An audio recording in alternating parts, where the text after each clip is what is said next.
Chapter 669. Yes, young master. Didn't you hear? Go. The group of guards immediately flew away. Madam, young master, it's bad. Not long after the guards dispersed, a panicked shout came from the direction of the Wang family's main gate. A butler dressed in brown, who had gone out to seek reinforcements under Madame Wang's orders, ran over in panic with a group of maids and servants. As he ran, he shouted, "What are you waiting for? The gate has been blocked by something. The maids and I have tried everything we can, but we can't get out. Can't we even climb over the wall?" A yellow-robed personal maid next to Madame Wang anxiously asked. "It's useless. We tried, but we couldn't climb over the wall because of something. Big Sister Zhang's face is covered in blood," another pretty maid behind the butler said. The other pretty maid behind the housekeeper said. Her face was pale, and it seemed that she had suffered quite a bit of shock. Buzz. The speaker was unintentional, but the listener was interested. The distant Wang clan maid was still confused, but Wang Chong's heart began to thump and sink. Wang Chong had only been guessing before, but he was now certain that besides this monster, there were many other people who had come to this ambush. Moreover, these people were here for him. Sword Pavilion, the black-robed men, a thought flitted through Wang Chong's mind.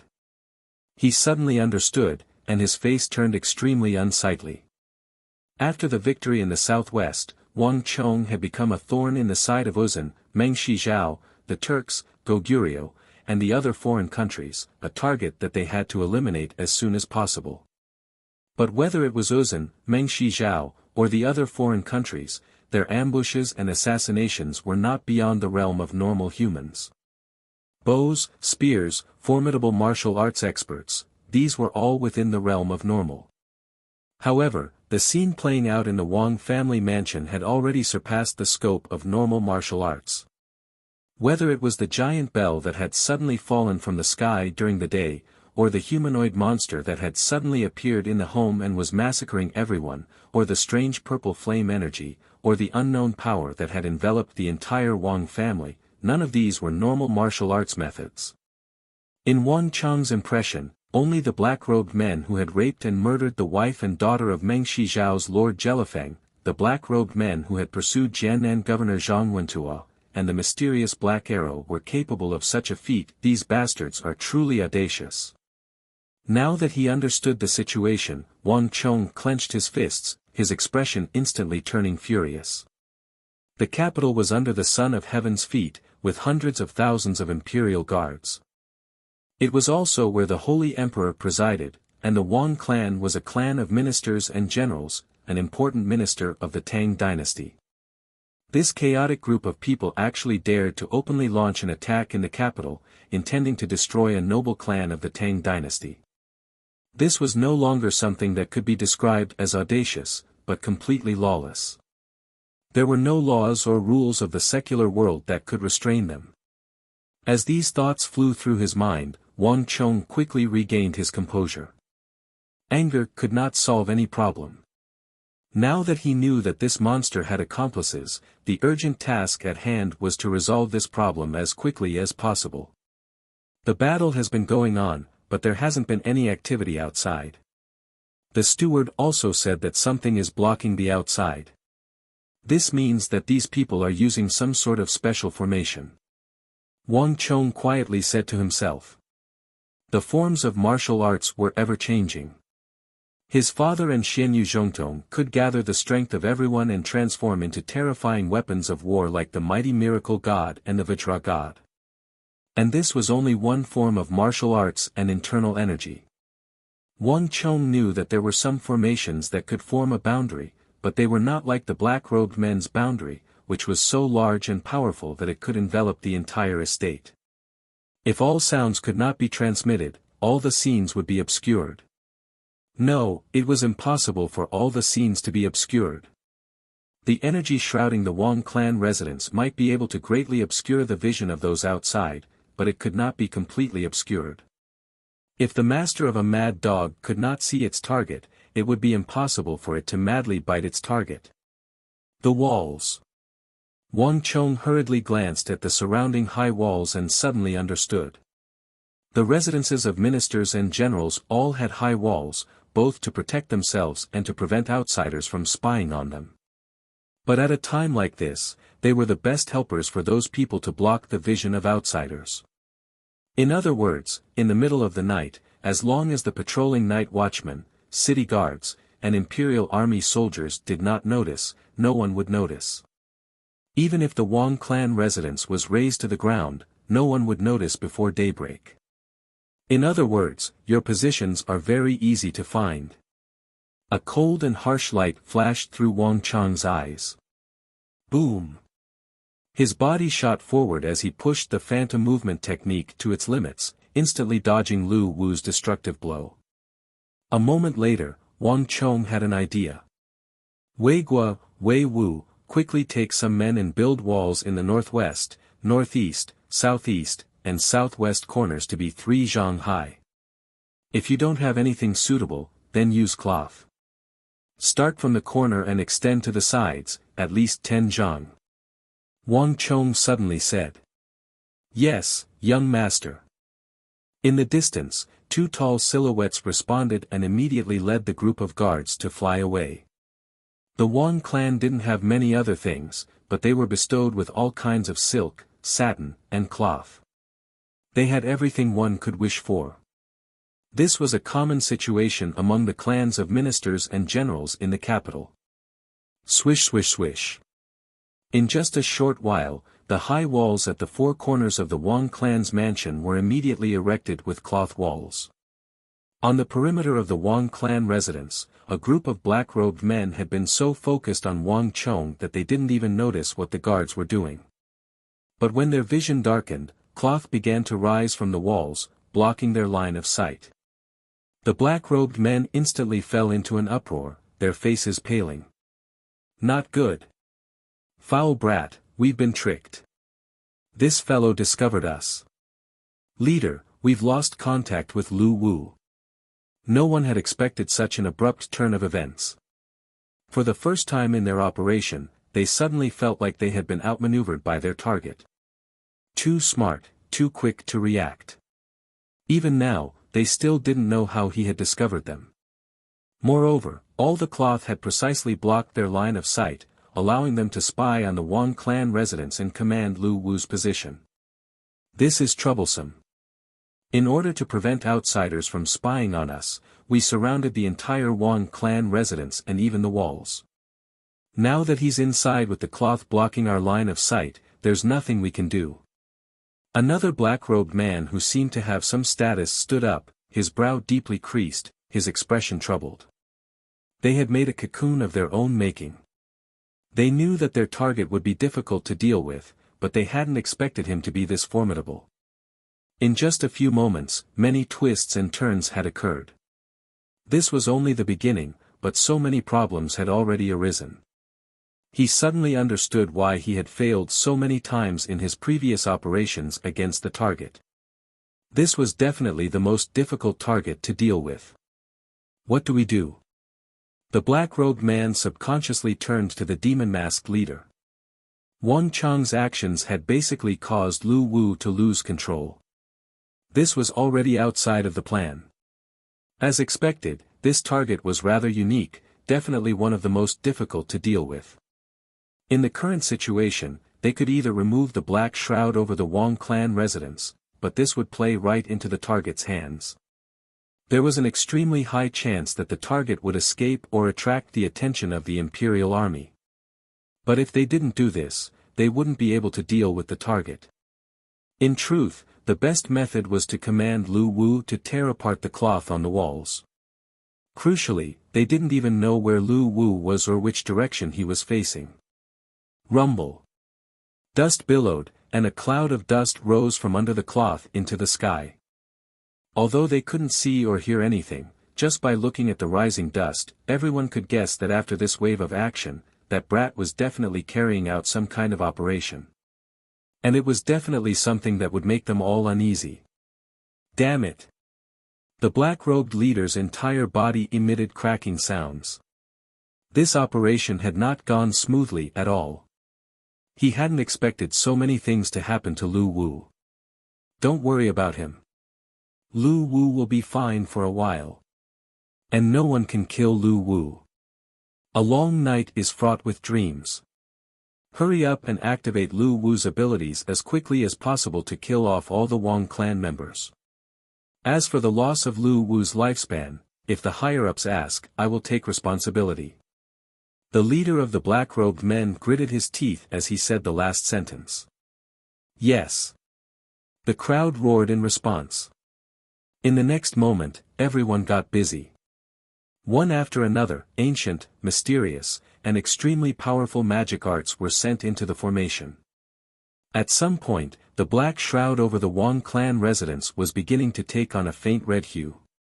Strange talismans suffused with the aura of time began to flicker in and out of existence. But for the time being, no one had noticed anything. Roar. Within the Wang clan residence, Wang Chang's plan was reaching its most crucial point. In the midst of a few crooked plum trees that were swaying left and right, a piece of cloth wrapped around this place like a rainbow. And in the middle of this curtain of cloth, Wang Chang's thumb was stabbed into the neck of Lu Wu. Below him, Lu Wu had gone completely berserk like an uncontrollable beast.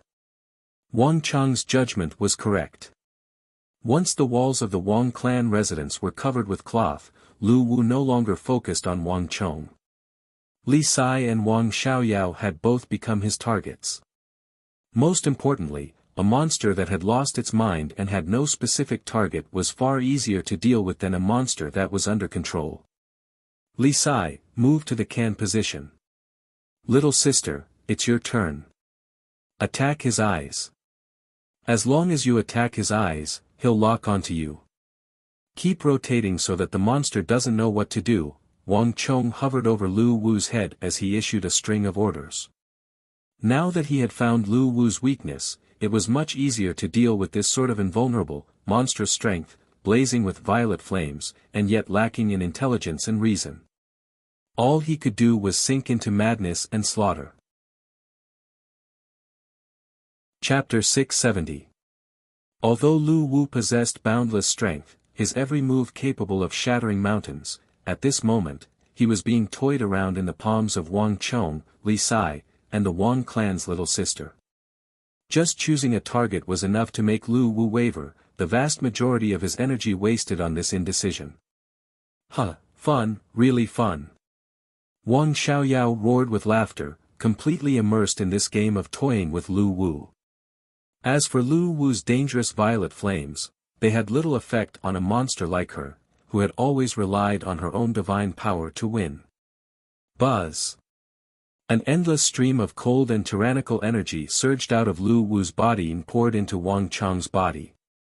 Lu Wu roared, but every time his fist struck at Wang Chong, Li Sai would knock them down. As the energy in Lu Wu's body continued to decrease, the energy in Wang Chong's body continued to increase. In the end, not only did he break through his original cultivation level, he began to advance step by step toward Tier 2 and 3 of the Imperial Martial Realm. Most importantly, Wang Chong's Berserker syndrome in the southwest had killed more than 10,000 people, but his strength had been too fierce and his growth too rapid, inflicting a certain amount of damage on his meridians, bones, and blood vessels. This was something that could not be avoided when one's strength increased too rapidly. Thus, when Wang Chong meditated and cultivated, his pores would ooze blood. But now, Wang Chong could clearly sense that after absorbing the cold energy of this humanoid monster, all the cells in his body were brimming with vitality.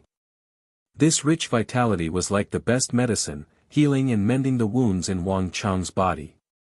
This was an unexpected harvest. Wonderful. A bright light flashed through Wang Chong's eyes, and his entire body was invigorated. As long as he maintained this state, he might be able to absorb all the strange energy in this monster's body. Although he didn't know where this energy had come from, there was one thing that Wang Chong could be sure of: this energy was extremely useful in suppressing the side effects of the Berserker syndrome. Young master, be careful, this monster's scales can regenerate. Suddenly, Li Sai's eyes flitted over a small black dot on Lu Wu's neck. His eyes widened and he cried out. "Don't panic, think of a way to suppress him first." Wang Chang's voice was incomparably calm, with a convincing force. His perception was even sharper than Li Sai's. Lu Wu's flesh was inconceivably tough. When Wang Chang's finger stabbed into Lu Wu's neck, he could already feel the layers of strength pushing his finger outward. Moreover, the hard and fine feeling that came from under his fingers was clearly the fine scales on his body. If it weren't for the fact that these scales were impervious to swords and spears and were so hard that even Wuxia steel couldn't do anything to them and they grew very slowly, perhaps Wang Chang's little yin-yang technique would have been rendered useless by now. "Little sister." In the next moment, Wang Chong spoke without the slightest hesitation. Swish! Wang Xiaoyao soared into the sky, and in the blink of an eye, another scale fell from Wang Xiaoyao's godly strength. Soon, that icy and chilling energy surged forth once more. Repeating this process, Wang Chang's plan gradually began to show results. Wang Chang's energy was getting stronger and stronger. In contrast, Lu Wu's energy, which had been constantly growing, began to stagnate under the effects of the little yin-yang technique, and his strength even began to decline. Swish! In a flash of light, Wang Chong pulled out the Wuxia steel dagger from his waist and thrust it forward. However, it only managed to insert a little bit before it got stuck. What a tough flesh! Wang Chong was also alarmed. After fighting for so long and encountering so many opponents, this was the only monster that not even the sharp Wuxia steel dagger could do anything to. Under the layer of fine scales, it didn't look like normal flesh and blood. Instead, it looked like thick steel bars. As far as Wang Chong could remember, he had never encountered such a strange opponent. The wound is still too small. I can't stab it in. As he looked at those tiny wounds, Wang Chong's mind began to run wild. Wang Chong's Wuxia steel dagger was thin enough, but it was still not enough. The 2-inch wide dagger was still too big for the tiny wounds on Lu Wu's neck. Even its ears have fine scales. As his gaze flitted past Lu Wu's ears, Wang Chong could clearly see that several large black scales had completely covered them. The black scales extended from his ears all the way into his ears. It was clearly not very practical to attack from here. I have to think of a way to kill him as quickly as possible. Otherwise, Li Sai won't be able to hold on much longer. Wang Chong quietly said to himself. Li Sai had not yet matured into the invincible great general he would become in the future. After fighting for so long, the stellar energy in his body had been burned away by the violet flames, and it was clear that he was barely holding on. Wang Chong's gaze quickly shifted to Lu Wu's eyes. These were Lu Wu's greatest weakness, and if he wanted to kill this monster, his eyes were the best place to start. But when Wang Chong's gaze fell on Lu Wu's eyes, he instantly paled. Lu Wu's scarlet eyes were now blazing with a bloody light, so bright that blood was dripping from them. His entire eye sockets were red, brimming with endless violence and a desire to destroy. At the same time, Wang Chong heard the rapid sound of bones growing. Cack-lack. Lu Wu, who was already 2.7 meters tall, seemed to be driven by some invisible energy, and his already massive body began to swell. Not only that, many keratinized objects, as hard as steel, began to grow out of his massive body. Lu Wu's human form was also completely transformed by the growth of these keratinized things, a frightening transformation. Not good. Li Sai, little sister, get out of the way. An intense sense of danger welled up in Wang Chong's heart, and he immediately shot backward. The moment he shot forward, a massive horned hammer whistled through the air and smashed into his neck. Although the hammer had struck empty air, the enormous force caused the earth to shudder. A woo! A massive roar soared into the sky, and with Lu Wu at the center, a destructive violet stellar energy swept across the battlefield. Hong hong hong, wherever the purple flame Gang Chi passed, all of the plum blossom trees were razed to the ground. Even the cloth used to block one's line of sight was burned to ashes by the purple flames. Ah! Wang Xiaoyao gasped as she was sent flying by the edge of the violet stellar energy. On the other side, Li Sai grunted as he was struck by the edge of the wave. Boom! He crashed into a ruined wall, and his face instantly turned as white as paper. Too powerful. The two of them rejoiced.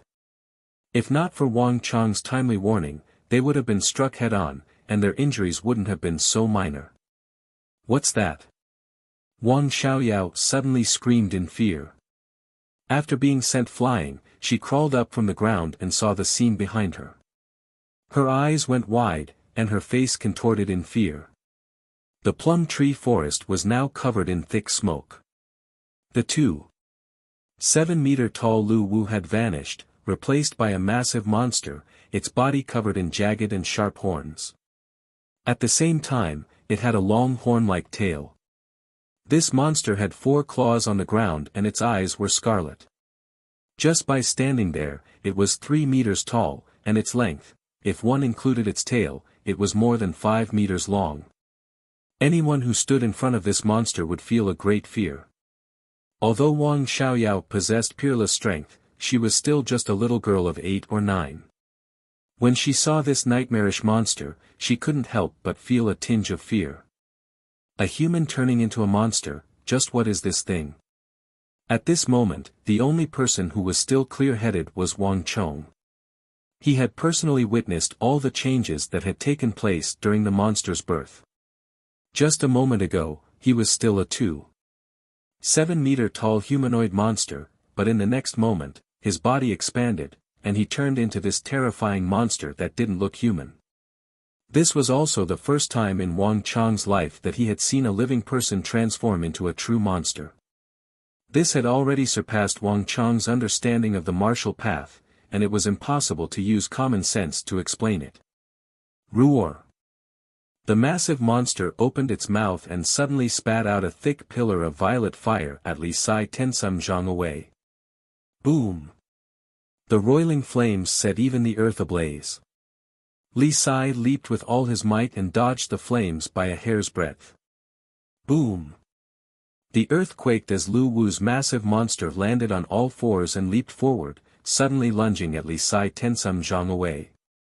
Not good. Li Sai paled. His internal energy had already been consumed by the violet flames, and he had no strength left to dodge the monster's attack. Just when it seemed like Li Sai was about to die under the monster's feet, a dragon's roar resounded through the air. In a flash of cold light, Li Sai, who was one with his sword, plummeted from the sky and slammed into the monster's head. Bang! Sparks flew, and a massive wave of energy exploded from the point of impact between Wang Chang's sword and the monster's head. Unsurprisingly, the monster-transformed Lu Wu's defense had become even more formidable, and Wang Chang's Wuzi steel sword was still unable to do anything to it. Beast, this way! Wang Chong shot away from the monster's head, his feet lightly tapping the ground as he shot into the distance. In the blink of an eye, he had vanished to the southwest. Behind him, the huge demonic beast roared and quickly chased after him. Boom! A few moments later, waves of energy exploded in all directions, and the earth to the southwest shook with a heaven-shaking boom. Under Wang Chang's guidance, the monster-transformed Lu Wu shot forward like a streak of light, crashing into the high walls of the southwest. The walls of the Wang clan that were several zhang high were torn apart like paper by Lu Wu's charge, and Lu Wu continued to ram his head against the black shroud. Chapter 671. What's that? How could there be something like that? No wonder we couldn't get out. But who wants to deal with our Wang clan? They're too bold. Everyone was shocked, and they were both shocked and angry. But for the black-robed men outside the walls, it was not as simple as shock. Bang bang bang. The black-robed men lost their footing, vomiting blood as they dropped from the roofs. Bastard! This foul brat is using Lu Wu to deal with us. On the roof, the black-robed men were both shocked and furious. The black shroud formed by the formation was powered by the stellar energy in their bodies. All of them were part of the formation. By using Lu Wu to crash into the shroud, Wang Chong was driving the tiger to swallow the wolf, indirectly using Lu Wu's strength to deal with them. If not for the fact that Wang Chong was still trapped in the shroud, all of them would have been infuriated to death. But this was far from the end. Rumble. In the blink of an eye, there was another massive boom. The monstrous Lu Wu, who had just vanished, had been lured back by Wang Chong and once more slammed into the black barrier of the formation. Ah! 5 or 6 black-robed men seemed to have been struck by lightning, vomiting blood as they dropped from the roofs. Lu Wu's strength was inconceivably vast, and no one could stop him. Thus, Wang Chong had never even thought about stopping him, only luring him over to deal with them. This was yet another situation that none of them had ever imagined. Leader, if this continues, it might turn into a battle between us and Lu Wu. Before that brat dies, all of us will die. Can you control Lu Wu so that he doesn't crash into our barrier? One of the black-robed leaders stood up and anxiously turned to look at the black-robed leader on the other roof. No. That brat is too crafty. The black-robed leader clenched his teeth, his expression more furious than anyone else's. He's been controlling where and when Lu Wu will appear. By the time I want to control him, Lu Wu is already gone. There's too little time, not enough. Damn bastard. Controlling Lu Wu required time, a very short amount of time. In normal circumstances, this would not be a problem, but after Lu Wu transformed, his strength and speed had greatly increased, and when Wang Chong wanted to control him, he simply did not have enough time to do so. Moreover, the place where Wang Chong had lured Lu Wu to appear was constantly changing, making it impossible to predict. By the time he noticed, it was already too late. The most hateful thing was that Wang Chong was still instructing the guards of the Wang family to cover the gap with large pieces of cloth, so that their vision was always limited. I'll kill him. The leader of the black-robed men gritted his teeth, a sense of powerlessness that he had never felt before surged in his heart. Lu Wu's attacks had always resulted in death, and this situation had never happened before. He had an indescribable feeling. It was like Lu Wu had become that boy's, and his group had become Lu Wu's target. Boom! Just as he was deep in thought, the black light barrier trembled, and another deafening sound rang out. On the roof, several more black-robed men vomited blood and dropped to the ground. After losing several batches of black-robed men, the power of the formation grew weaker and weaker, and even the black light barrier dimmed. Compared to the beginning, the light barrier now clearly showed signs of dimming. Leader, what do we do? Everyone was getting more and more anxious. Wait a little longer. Once Lu Wu transforms, he'll get stronger and faster. I don't believe that he can keep it under control forever. The leader of the black-robed men was even more anxious than the others, but his voice did not betray any of this. At this stage of the battle, they had no other choice. Once they opened the barrier and allowed their target to escape, all their previous efforts would have been for naught. In comparison, if Lu Wu could kill his target, the deaths of these people would be insignificant. At this moment, no one within the walls knew that Wang Chong's situation was far more dangerous than they had imagined. Awu! Lu Wu bellowed, unleashing a torrent of violet flames at Wang Chong. The slightest contact with these flames would result in the melting of one's bones and blood. Along with the torrent of violet flames was the long horn hammer at the end of Lu Wu's tail. Boom boom boom. Each blow of Lu Wu's horn hammer was incredibly heavy, and when it struck the ground, it would leave behind a large hole in the ground. Under the assault of Lu Wu's violet flames, tail, and sharp claws, Wang Chong was constantly dodging and fleeing. Countless times, Lu Wu's violet flames and tail shot past Wang Chong's feet, and there were many times when Wang Chong was almost struck by Lu Wu. This was like dancing on a tightrope.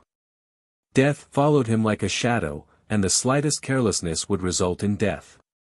Boom boom boom.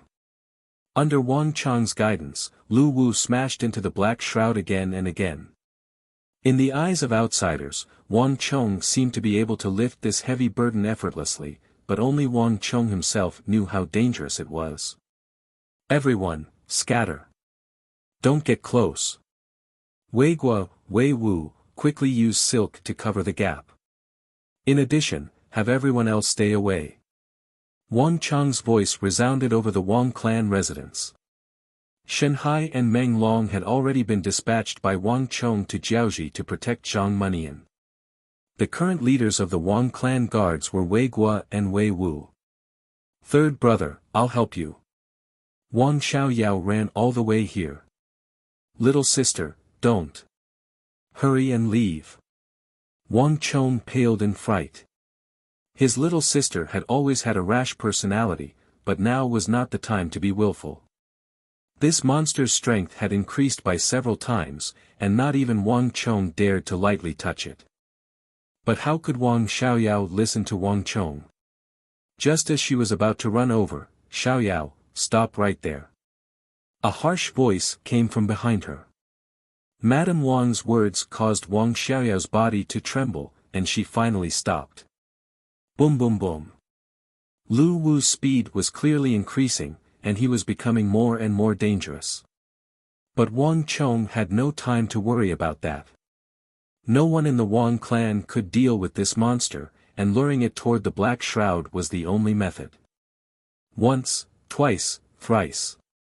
Wang Chong was in a perilous situation, and Lu Wu was also successfully smashing into the black shroud. The greater Lu Wu's strength, the greater the impact on the black-robed men outside the walls. Plush. The black-robed men vomited blood as they dropped from the roof. The force of Lu Wu's charge had been successfully transferred to them by Wang Chong. As he watched the corpses drop from the roof, the black-robed leader's complexion became even uglier than a corpse's. A simple late-night assassination, under Wang Chong's bait, had now become a bizarre race against time. The black shroud was the dividing line, with Wang Chong inside and the black-robed men outside as the participants on the outside. The one who could persist the longest would be the final victor. Boom boom boom. For a moment, both inside and outside the black shroud fell into a strange silence. All that was left was the black shroud shuddering in the dark night. Once, twice, thrice, after some time, there was a massive boom as the black shroud melted. Plush.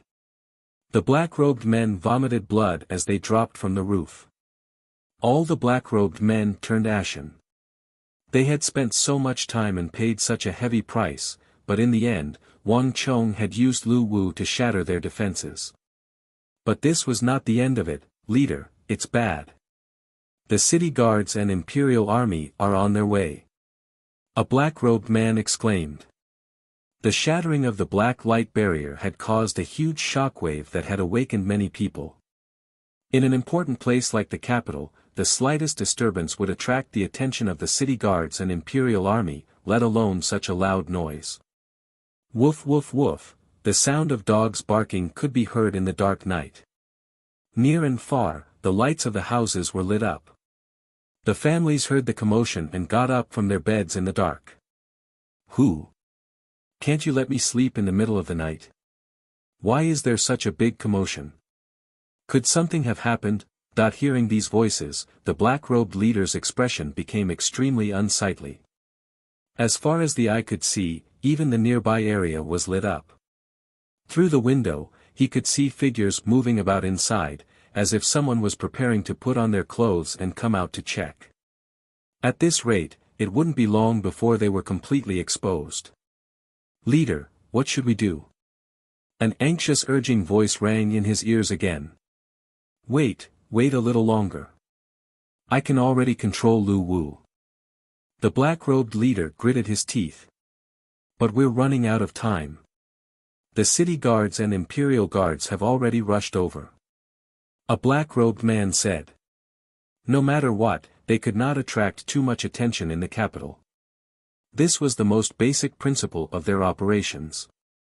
If they were exposed, all of them would die. This was why when they assassinated someone, they had to be stealthy and even set up a black light barrier array formation barrier. There wasn't much time left. The black-robed man said nothing, his eyes shifting.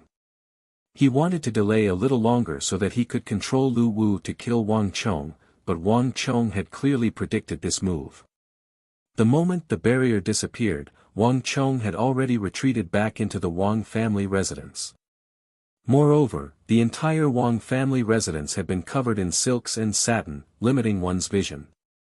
Killing Wang Chong was not something that could be accomplished in a short amount of time, at least not before the city guards and imperial army arrived. Leader. The black-robed man urged once more. Damn it. Even if I can't kill that brat, I won't let the Wang family off easy. The black-robed leader clenched his teeth, his heart filled with unwillingness. Let Lu Wu raise the Wang family residence to the ground.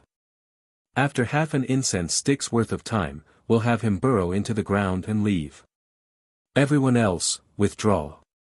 Although he was extremely unwilling, the black-robed leader had no choice but to give the order to retreat. No matter what, concealment was always their number one principle. Swish. Chapter 672. These people have retreated. Wang Chong looked around him, a deep and gloomy look on his face. These people could use their eyes to control the monster, and Wang Chong had originally believed that they would use the monster to control him the moment the shroud broke. Thus, Wang Chong had ordered Wei Guo and Wei Wu to lay down many concealment silks and cloths in the residence. But to his surprise, the other side had managed to endure. These people are really cautious. They are not willing to leave any traces behind. Wang Chong quietly said to himself. He had already exchanged blows with these people several times, but even now, Wang Chong had not been able to touch the corner of their clothes, much less understand their background. They seemed to be extremely careful about concealing their identities and tracks, leaving no clues for outsiders to follow. Young master. What do we do now? A panicked voice came from the distance.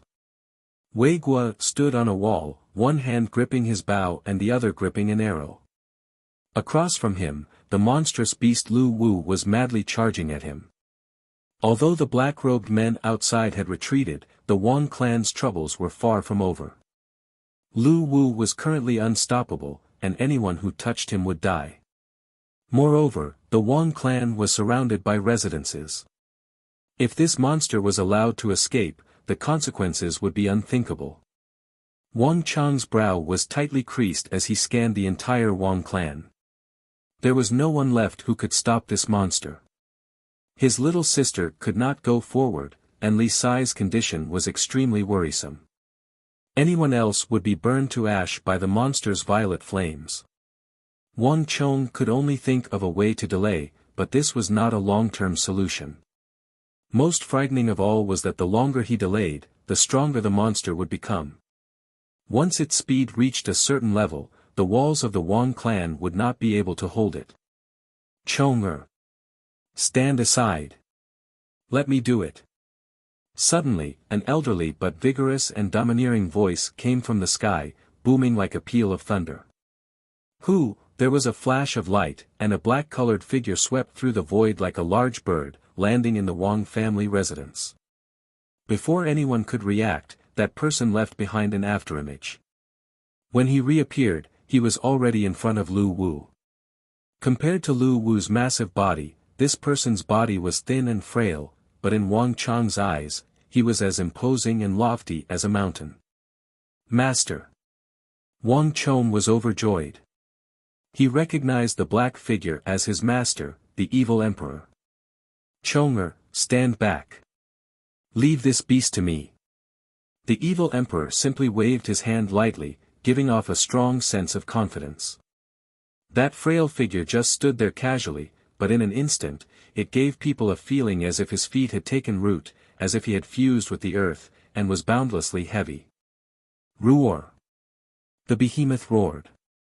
It seemed to sense the aura of the old man and suddenly turned around, its scarlet eyes glowing like two red lanterns in the darkness as it stared at the evil emperor.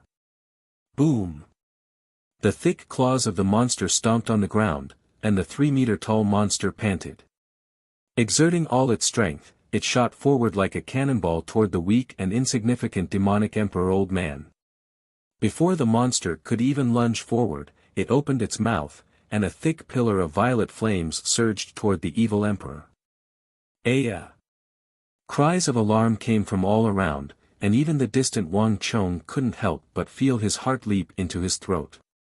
If the violet flames that Lu Wu had spewed at the start were only capable of burning a person's energy, then not even Wang Chong dared to recklessly touch this dangerous pillar of violet flames. Boom!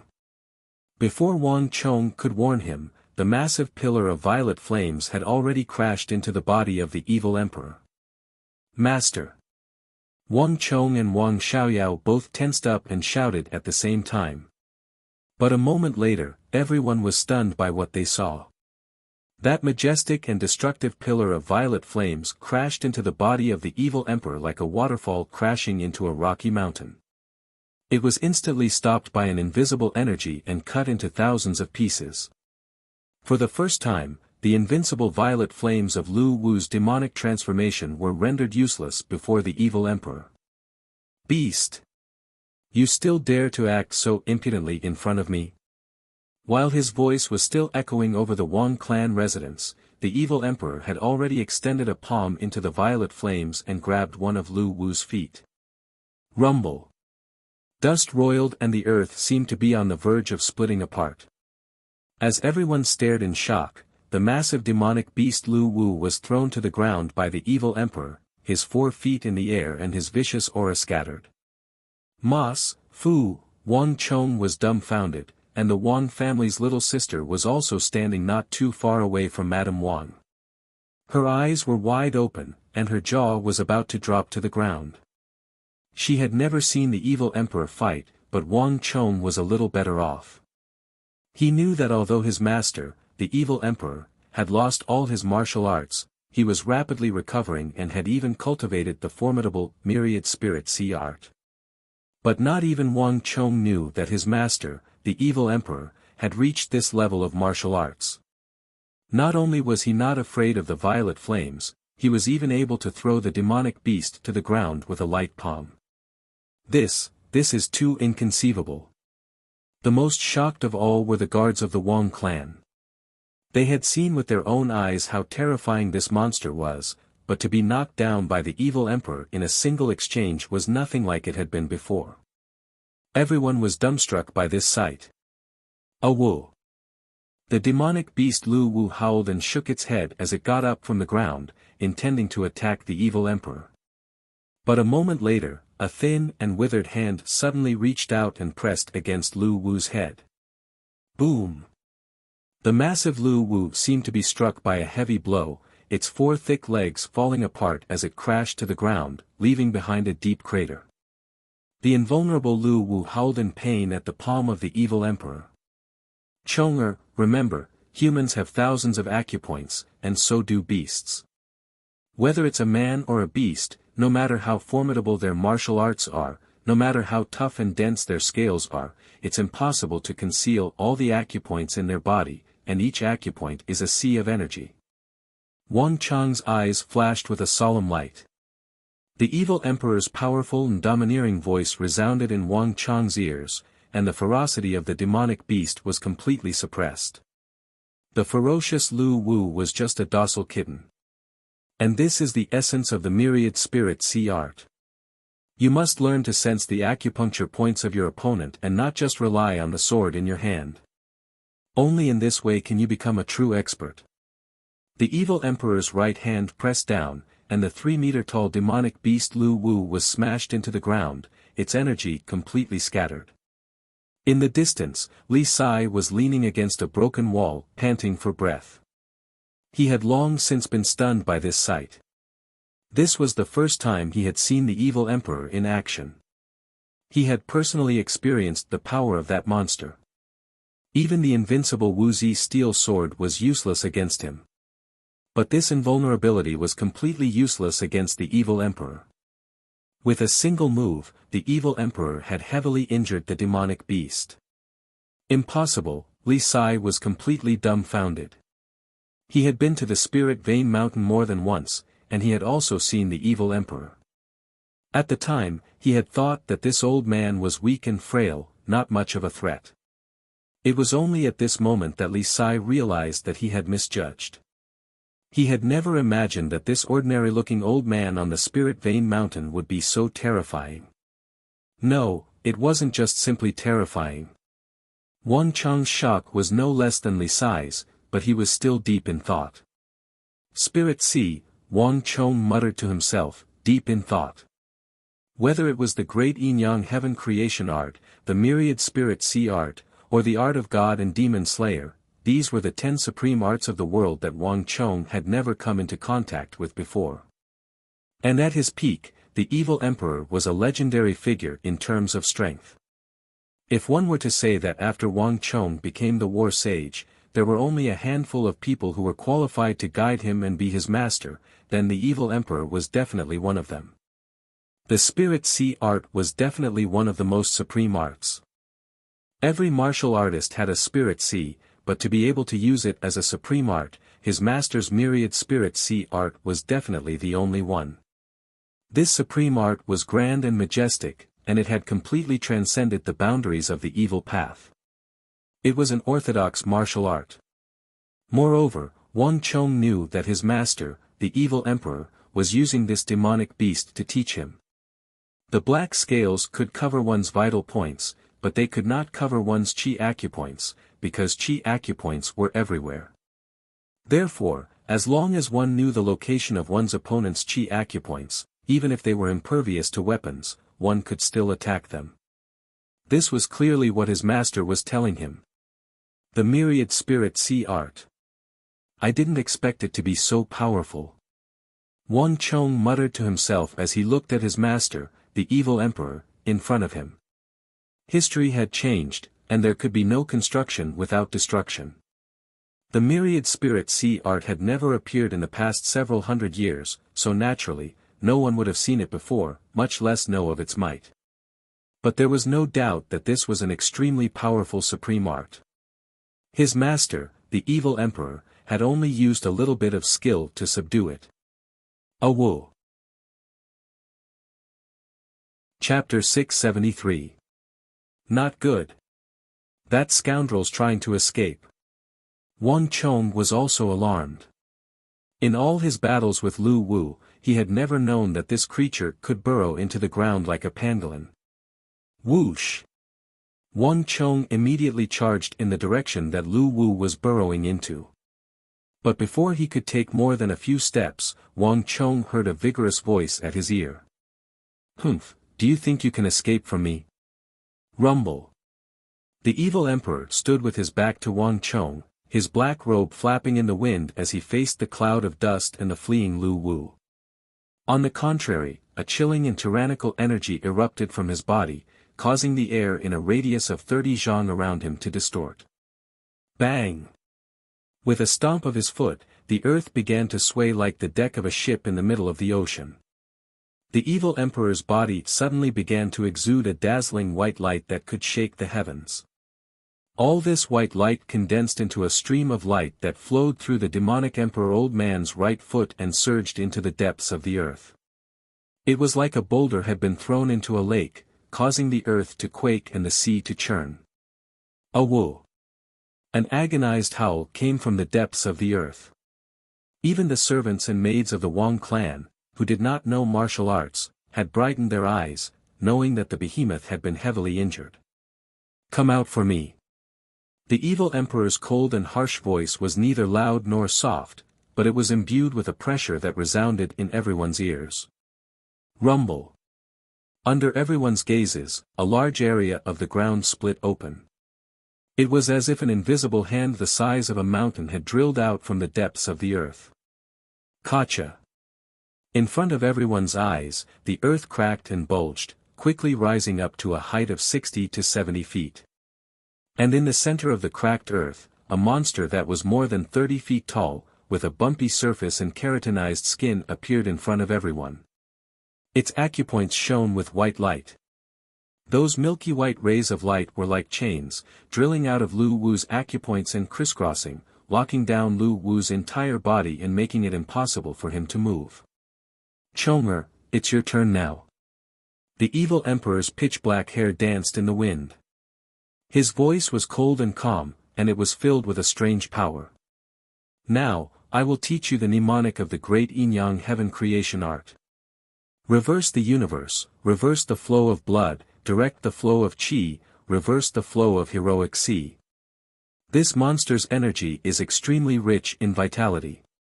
This will be extremely beneficial to your cultivation of the great yin-yang heaven creation art and the berserker syndrome. Quick, go and absorb his energy.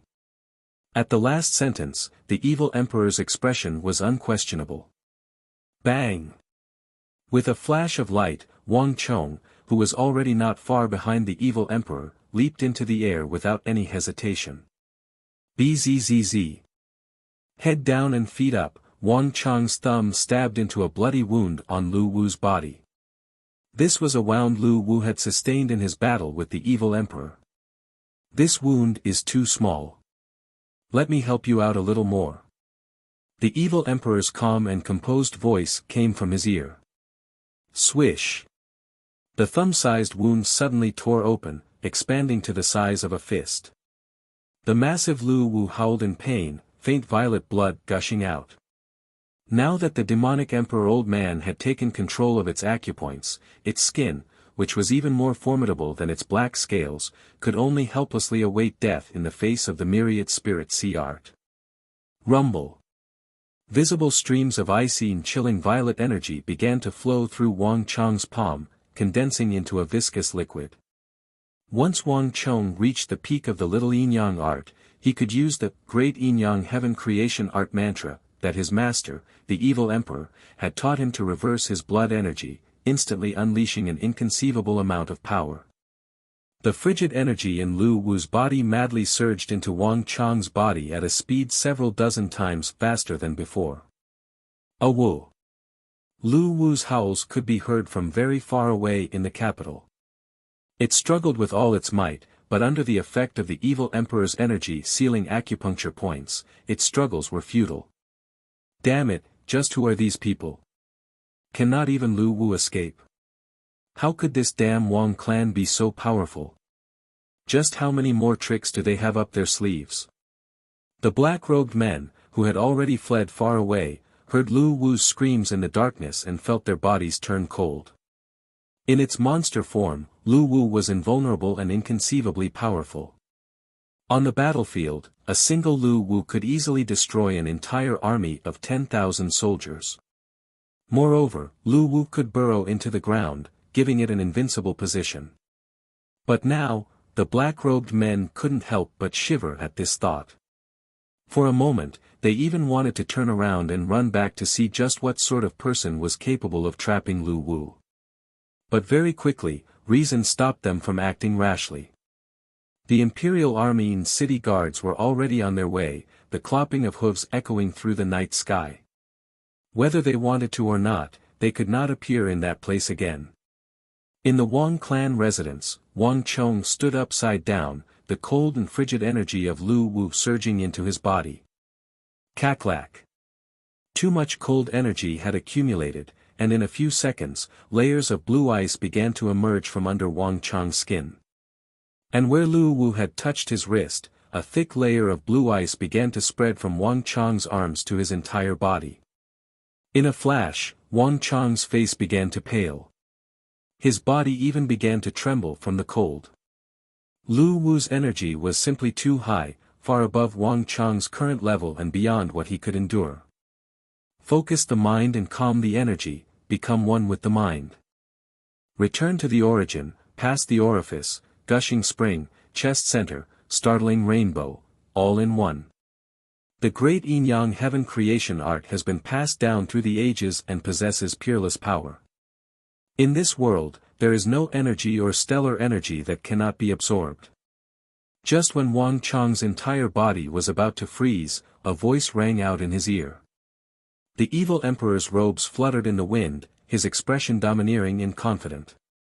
As the wielder of the great yin-yang heaven creation art, the sect master, the number one figure of the evil path, the evil emperor naturally had the confidence and authority to speak these words. The sea can hold all rivers, and tolerance is great. In this world, there was no energy that the great yin-yang heaven creation art could not absorb.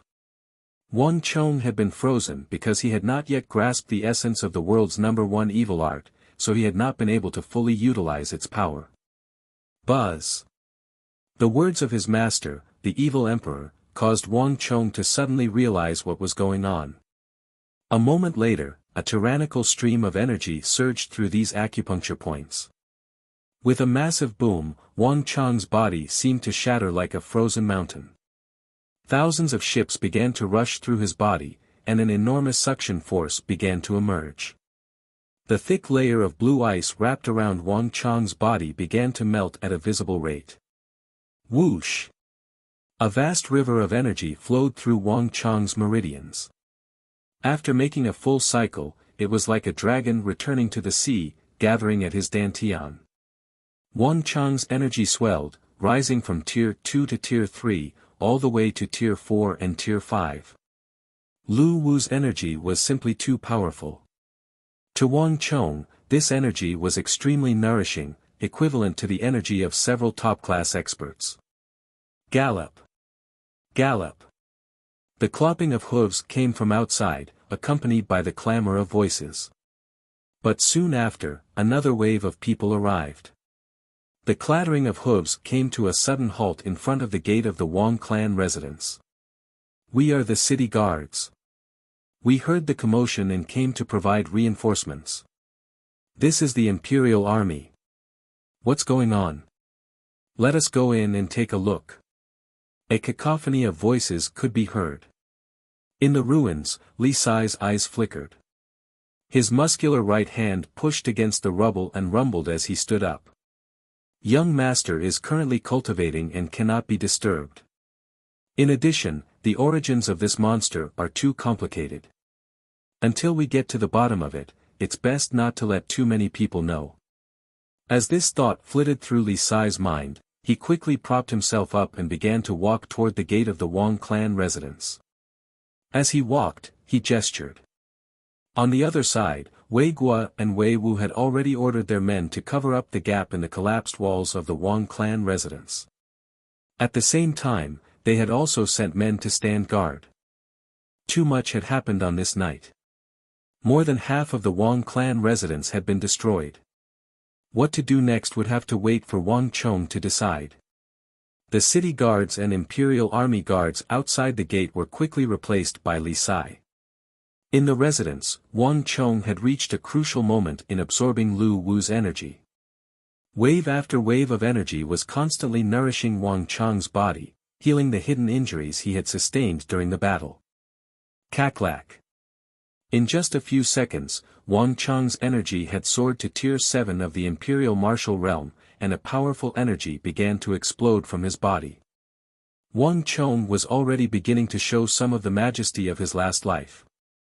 Whoosh! As Wang Chong was concentrating on using Lu Wu's energy to cultivate the great yin-yang heaven creation art, a violet flame suddenly erupted from Lu Wu's body.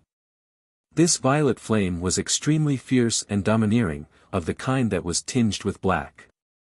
The enormous Lu Wu was instantly set ablaze from the inside out. Not good.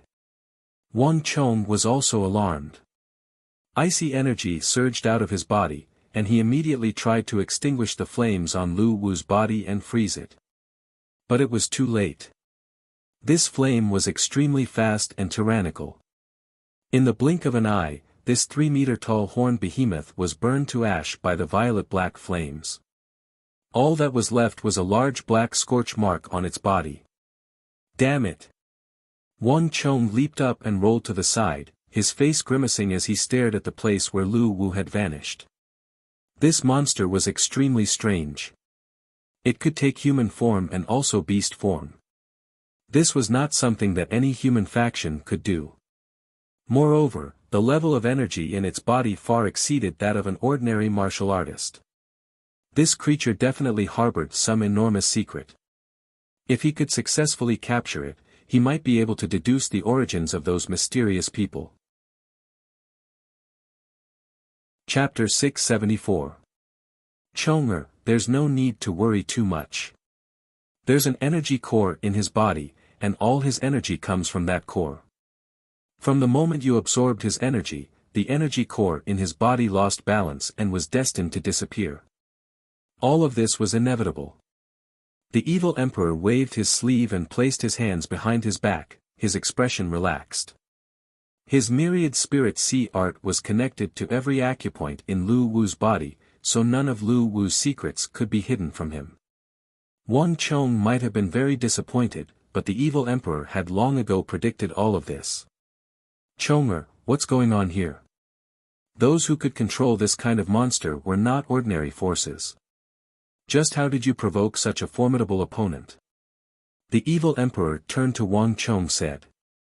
Master, your disciple truly cannot answer this question. Wang Chong bitterly smiled. In truth, he wanted to know the answer more than anyone else. These men in black seemed to have appeared out of thin air. They did not exist in his memories, nor did they belong to any faction. Even now, Wang Chong had no idea where they came from, who they were, or what they wanted. All the information he had on them was a complete blank. The demonic emperor old man glanced at the nearby devastated Wang family residence and subconsciously furrowed his brow. It was clear that Wang Chong's answer was not the one he had been hoping for. That's right, Master, how did Venerable One manage to rush over at a time like this? Wang Chong said. After transforming into a monster, this monster's strength had soared, and not even the Wuxia steel sword had been able to do anything to him. If not for the evil emperor's timely arrival, Wang Chong truly didn't dare to believe that this monster would have wreaked so much havoc in the capital. At the very least, the ordinary people around the Wang clan residence would have suffered grievous casualties. Don't forget that I was the one who taught you the little yin-yang art. I'm more sensitive to the energy of the little yin-yang art than any of you. When your aura suddenly disappeared from my perception, I already felt that something was wrong. The myriad chi seas are one with the world. Even though they are separated by dozens of miles, there is nothing that can hide from me. At that time, I knew that something had changed. The evil emperor said calmly. This was the first time he had taken the initiative to talk about his myriad spirit sea technique. Although it was only a glimpse, the evil emperor's casual display of it was already quite stunning. To be able to sense the movements in the distance from dozens of miles away, the power of this myriad spirit sea art had already surpassed the scope of normal martial arts. When Wang Chong heard his master's words, he couldn't help but reveal a trace of surprise. Although Wang Chong did not understand what his master meant when he said that the myriad of chi seas were in harmony with the heavens and the earth, there was one thing that he could be sure of. His master's power had really recovered. Even if it had not yet reached the level that could shock the world, it had definitely reached an extremely high level. Congratulations, Master, on recovering your divine power. Wang Chong said happily. It's still too early to talk about recovering my divine power. But I truly did recover a significant amount of my strength. I have to thank you for all of this. That spirit vein mountain is filled with dense spiritual energy, making it the best place to cultivate the myriad spirit sea art. If you had not brought me to that spirit vein, it would have taken me at least 5 more years to reach my current level. The evil emperor looked at his disciple with a gratified expression. He had spent his entire life scheming against each other, scheming against others, and even being schemed against by his own disciple. To be able to obtain a disciple like Wang Chong in his later years was the most gratifying thing that had ever happened to the evil emperor. Wang Chong had not only made a name for himself in the southwest and been bestowed the title of young marquis by the imperial court, he had also been extremely loyal and filial to the evil emperor. This was something that the evil emperor had never felt from any of his disciples before. Without destruction, there can be no construction. To the evil emperor, this was not just a matter of martial arts, but also a complete transformation of his personality and breadth of mind. At this point, if anyone dared to harm Wang Chong, the demonic emperor old man would have to travel to the ends of the earth to grind them to ashes and exterminate them. These two disciples of the Wang brothers, one big and one small, could be said to be his greatest hope in his later years. All of this is due to Master's own efforts. Your disciple is just the icing on the cake. Wang Chong sincerely said. To Wang Chong, he had only sought out the evil emperor for the great yin-yang heaven creation art. But now, Wang Chong had unwittingly begun to view the evil emperor as a family member, not just a simple master. Moreover, after experiencing so many changes, Wang Chong could sense that his master's entire personality had changed. From a demon of the evil path, he was slowly turning over a new leaf, becoming a calm and benevolent old man whose heart was as tolerant as the rivers and lakes. There's no need for you to be so humble in front of your master. The evil emperor smiled and shook his head. Other than investigating the truth, your master's main purpose in coming here is to pass on the great yin-yang heaven creation art to you. Your little yin-yang art is already close to perfection, so you should be able to cultivate this supreme art. This will also alleviate the rampaging blood in your body. But at this point, the evil emperor looked at Wang Chong and gave a deep sigh, a deep worry flitting across his brow. Even now, not even I know if passing on this supreme art to you is a good or bad thing. In the end, the great yin-yang heaven creation art is an evil art, an evil art. I have cultivated for more than half my life and have already suffered deeply from it. In the future, your menstrual blood will flow in reverse, and you will pay an enormous price. Master, there's no need to worry. This is all your disciple's own choice. I already know the consequences. Wang Chong gave an indifferent smile, not worried in the slightest. He knew what his master was thinking, but even if he could do it all over again, he would still choose the great yin-yang heaven creation art. Because he had a reason to do so. As for the others, he didn't care. The demonic emperor old man gave a long sigh. I have spent more than half my life trying to resolve the conflict with the great yin-yang heaven creation art. Right now, I can only hope that you can find the legendary supreme and infinite origin immortal art before your blood flows like lava and your internal energy suffers a backlash. The supreme and infinite origin immortal art was a fusion of yin and yang. If one could learn this legendary first of the 10 supreme arts of the world, the flaws of the great yin-yang heaven creation art would be completely removed. But even until now, no one knew where this legendary and unparalleled martial art was. This legendary supreme art had been lost in the long river of history for far, far too long. Master, internal energy backlash is a matter of the future. As long as it's not a matter of the present, why should I think too much about it? Wang Chong grinned. In contrast to his master, the evil emperor, Wang Chong maintained a relaxed and carefree attitude. It was as if what the evil emperor had said had happened to someone else and had nothing to do with him. The evil emperor shook his head and sighed, not wanting to say anything more. I have already passed the great yin-yang heaven creation art to you, so it's time for me to leave. If you need anything, come find me at the spirit vein. With a shake of his robe, the evil emperor left the Wang family residence.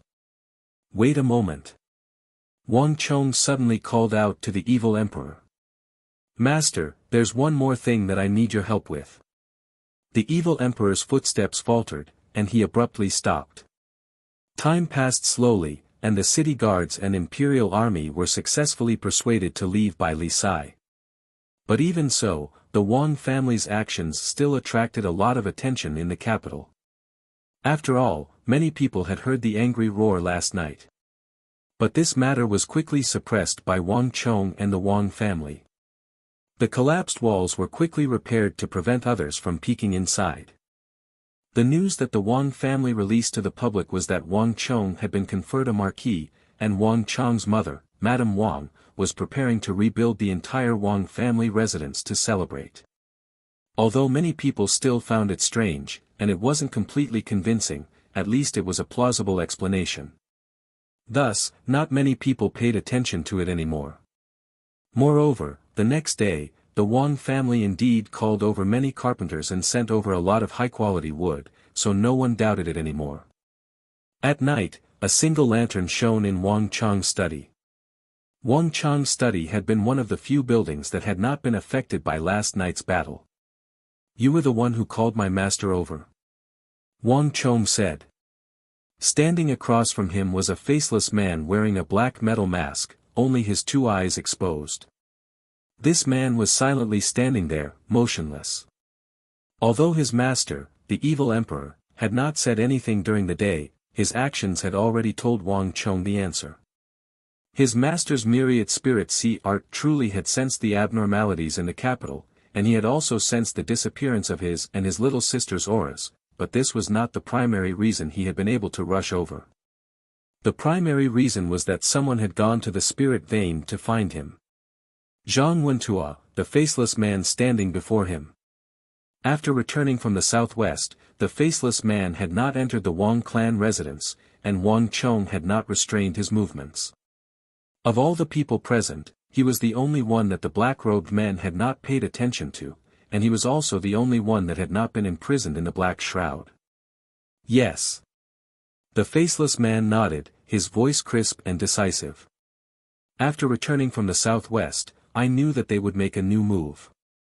Everything has confirmed my conjecture. Young master, you've already become their must-kill target." "I know." Wang Chong indifferently nodded. To be able to mobilize such a monster to deal with him, those people were clearly determined. If there's nothing unexpected, that giant bell on the street was probably their handiwork. As for the assassination attempt, it wasn't. You were in the vicinity at the time. Did you see anything? I only saw a black silhouette in the sky.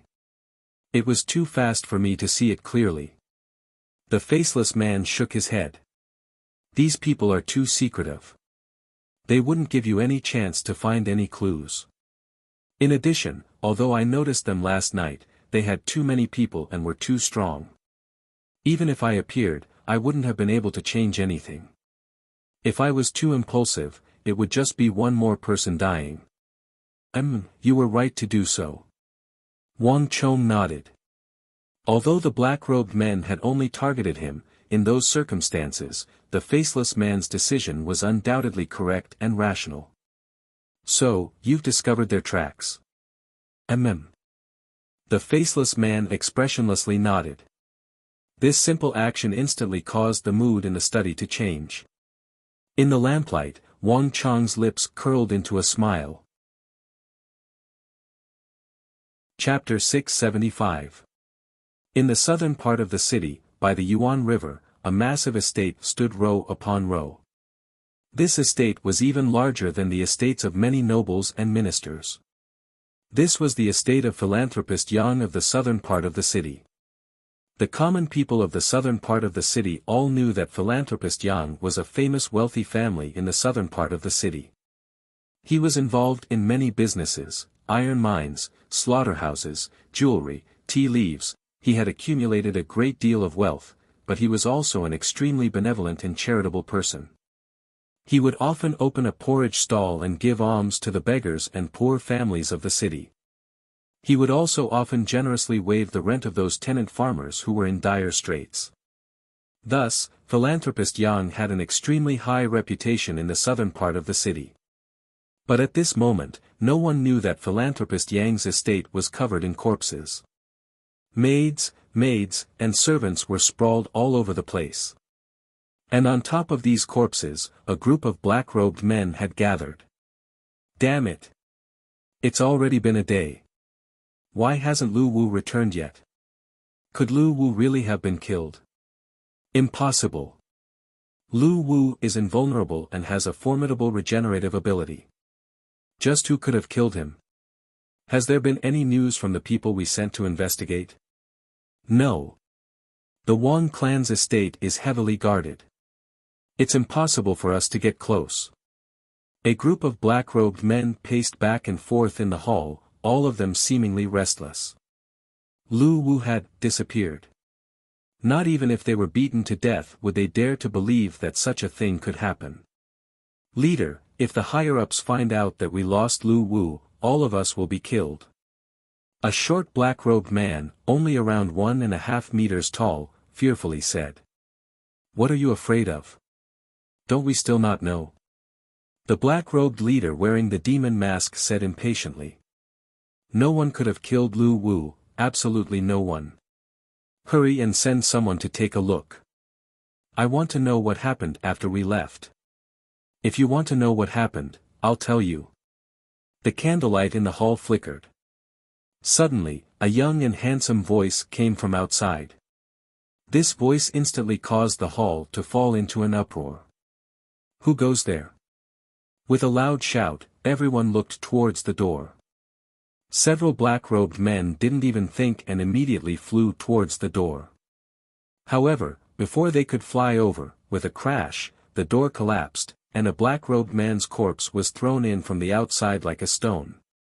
With a bang, it smashed on the ground in the middle of the hall. It's been a long time. Outside the door, Wang Chong was wearing a purple cloak. His face was full of smiles as he stepped over the threshold and walked in. It's you. Seeing Wang Chong, the expressions of all the black-robed men in the hall changed, but as soon as they spoke, they immediately felt that something was wrong. They and Wang Chong should have never met before. Wouldn't that be a confession? But at this time, everything was no longer important. Wang Chong appearing here at this time was absolutely not supposed to happen. Humph, it's been so long. Thanks to you, it's about time we meet again. Wang Chong sneered. After being attacked by these black-robed men 3 times in a row, this was the first time that Wang Chong saw their real bodies. Li Sai, do it. With Wang Chong's voice, the walls of the entire hall collapsed in an instant. In the billowing dust, countless figures rushed in. Not good. Let's go. The hall collapsed, and the black-robed leader's expression changed. In the billowing dust, he hurriedly glanced outside and saw that the entire courtyard was densely packed with figures. Wang Chong had brought at least thousands of people, and all of them were top-notch experts. This was the power of the top aristocratic families. Since Wang Chong knew their lair, of course, he wouldn't fight them alone. Instead, he brought all the experts he could find. With the current status of the Wang family, thousands of experts would respond to Wang Chong's call, and those that Wang Chong brought were only a small part of them. Against these black-robed men, Wang Chong was like a lion hunting a rabbit, going all out. Since they dared to attack him, they shouldn't think of leaving alive. Pang, with a stomp, the black-robed leader knew that something was wrong. Without thinking, he immediately leaped outside, quickly disappearing in the billowing dust. Humph, you think you can run? Wang Chong looked in the direction that the black-robed leader had fled, not even giving chase. In order to deal with these black-robed men, he had called over countless experts. If this still allowed him to escape, then it would really be strange. Everyone, don't be afraid. Let's work together and get rid of that brat. As long as we capture that brat and use him to threaten the others, we can still escape. If we kill this son of destruction, the higher-ups will definitely reward us. In the hall, a group of black-robed men saw that they were surrounded on all sides, and anger rose in their hearts. With a shout, the black-robed men pounced on Wang Chong like hungry tigers pouncing on their prey. The air trembled, emitting a sound like steel. In the midst of the sound, a strange, pitch-black halo of thorns suddenly appeared under the feet of these black-robed men. The aura of these black-robed men surged, and each of them fiercely attacked Wang Chong. You overestimate yourself. Wang Chong sneered, and instantly broke through the air. Pang, pang, pang. Each of the black-robed men was struck by a palm strike from Wang Chong. In the next moment, time seemed to stop. The black-robed men seemed to have their acupoints sealed, and they were frozen in various positions, motionless. Hum. In the blink of an eye, a mist of blood suddenly surged out from the bodies of these black-robed men, like 100 rivers flowing into the sea, majestically pouring into Wang Chang's body. With a series of thuds, the black-robed men fell to the ground. Their originally large bodies seemed to have shrunk, turning into dried corpses that fell to the ground. What kind of evil technique is this? Run! That the black-robed men had originally wanted to rush forward and cooperate with the others to deal with Wang Chong, but when they saw that their companions had been sucked dry by Wang Chong, their faces filled with terror. All their courage and ferocity instantly disappeared, and they turned to flee. Boom! A cold light flashed in Wang Chong's eyes. The fingers of his right hand spread open and he clawed at the fleeing men. In an instant, a fierce wind blew and a powerful attractive force exploded from Wang Chong's body. Before they could run more than a few zhang, they were immediately grabbed by Wang Chong and held in place. Under the suction of the great yin-yang heaven creation art, the blood energy in their bodies broke out of their bodies, transforming into a mist of blood that madly surged into Wang Chong's body. This blood mist flowed through Wang Chong's pores and into his body, and was instantly digested and absorbed. After absorbing this blood energy, Wang Chong's aura clearly grew much stronger. This was the great yin-yang heaven creation art. At this level, he no longer needed the little yin-yang sword. In a situation where there was a great disparity in strength between him and his opponents, Wang Chong did not even need to physically touch them to use the great yin-yang heaven creation art. Thump! Thump! There was a series of thuds as the blood energy of the black-robed men was sucked dry, and they dropped to the ground as desiccated corpses. This was the power of the world's #1 evil art. What power! As Wang Chong looked at the desiccated corpses around him, an abnormally powerful feeling welled up in his heart. Ever since he had used Lu Wu to cultivate the great yin-yang heaven creation art, this was the first time Wang Chong had used this supreme art of the evil path in a real battle. These black-robed men were extremely formidable experts, but they were powerless before the world's #1 evil art.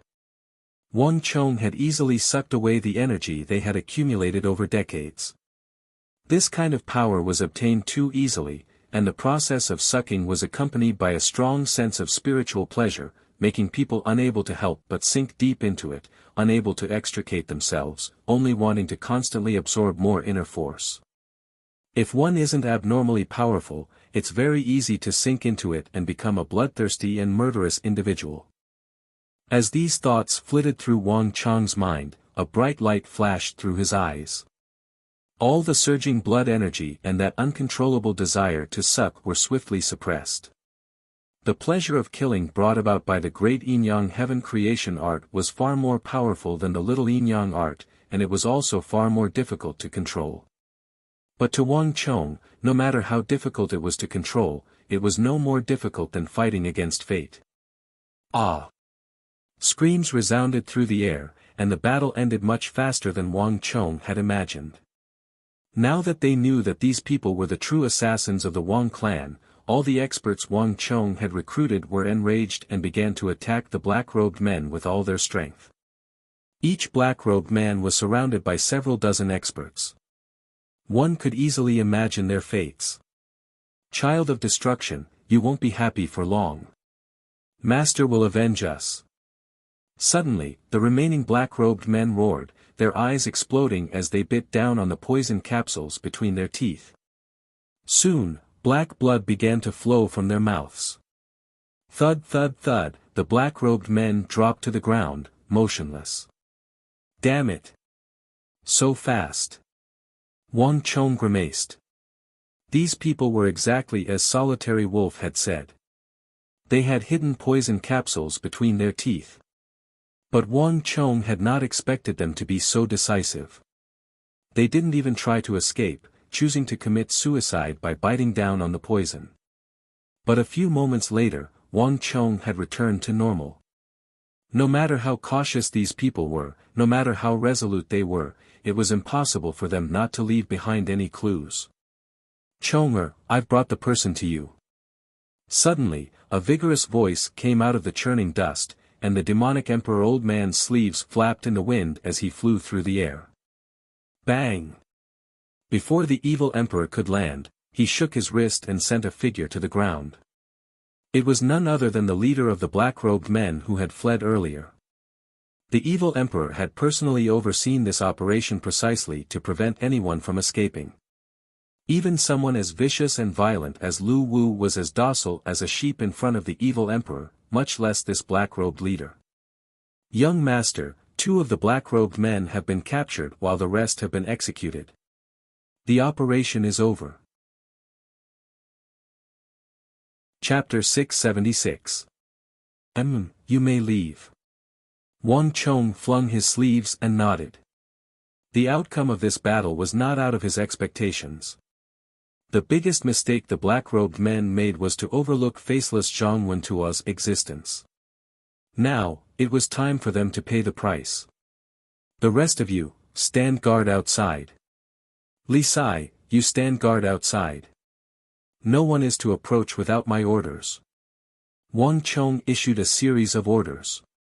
Turning around, Wang Chong looked at his master, the evil emperor. Master, I'll have to trouble you. I also want to know what kind of person is capable of creating such a monster. The evil emperor slowly walked forward without any hesitation. These people dared to lay their hands on Wang Chong and Wang Xiaoyao, which was a taboo in his heart. Even if Wang Chong hadn't said anything, he would have done it himself. He would have gotten to the bottom of the matter and uprooted them. Every dragon had a reverse scale, and those who touched it would be infuriated. The evil emperor's reverse scale was his last 2 disciples, Wang Chong and Wang Xiaoyao. Whoever dared to touch them would have to die. Wang. The evil emperor opened his palm and the black-robed leader immediately rose from the ground. Under the pull of an invisible force, he fell into the evil emperor's palm. The evil emperor closed his eyes and a thick black aura seeped into the head of the black-robed leader. There were many heretical techniques in the heretical path that searched through the memories of others. As the former overlord of the heretical path and the number 1 expert, the evil emperor knew at least 7 to 8 of these techniques. If they wanted to know the truth, there was no need for corrupt path experts like them to use torture to interrogate them. They would be able to directly learn the truth. Wang. Time passed slowly. The evil emperor stood there, unmoving, while the leader of the black-robed men hovered in the air, his body twitching uncontrollably. He let out a series of meaningless sounds, as if he was in great pain. The techniques of the evil path, especially those that directly searched the memories of the target, were extremely tyrannical and cruel. Furthermore, they had great repercussions. Most of the targets of this sorcery would suffer severe brain damage and eventually become an idiot. Wang Chong stood next to the demonic emperor old man, his eyes brimming with anticipation as he looked at his master. Even in Wang Chong's era, the demonic emperor old man was an existence that the vast majority of people could only look up to, an unreachable existence. If even he couldn't find any information about these people, then it was even more impossible for others to do so. Everything has a reason. Once we capture the leader of these people, we should be able to find out their true intentions soon. Wang Chong thought to himself. There was almost no secret in the entire Central Plains that Wang Chong didn't know. But these black-robed men didn't seem to exist in any corner of history. Wang Chong had no memory of them, and everything was shrouded in a thick fog. Time slowly passed, and after some time, the demonic emperor old man finally opened his eyes. Master, how is it? Did you find out where they came from? Wang Chong took 2 steps forward and asked in concern. What a formidable psychic seal. To Wang Chong's surprise, the evil emperor didn't immediately answer him. Instead, he gave a long sigh. I've roamed the martial world for several decades, but this is the first time I've encountered such a powerful and top-notch psychic seal. Chonger, you've truly met your match this time. With these final words, the evil emperor turned to Wang Chong, deep worry in his eyes. Master, did you find anything? Wang Chong's heart thumped as he suddenly had a bad premonition. Judging from his master's reaction, it didn't seem like he had succeeded. Wang Chong found it hard to imagine what it was that even his master, the number one expert of the evil path, couldn't deal with it. Humph, how could this be? No matter how formidable their psychic seal is, it's impossible for it to stop me. The evil emperor harumphed and raised his eyebrows.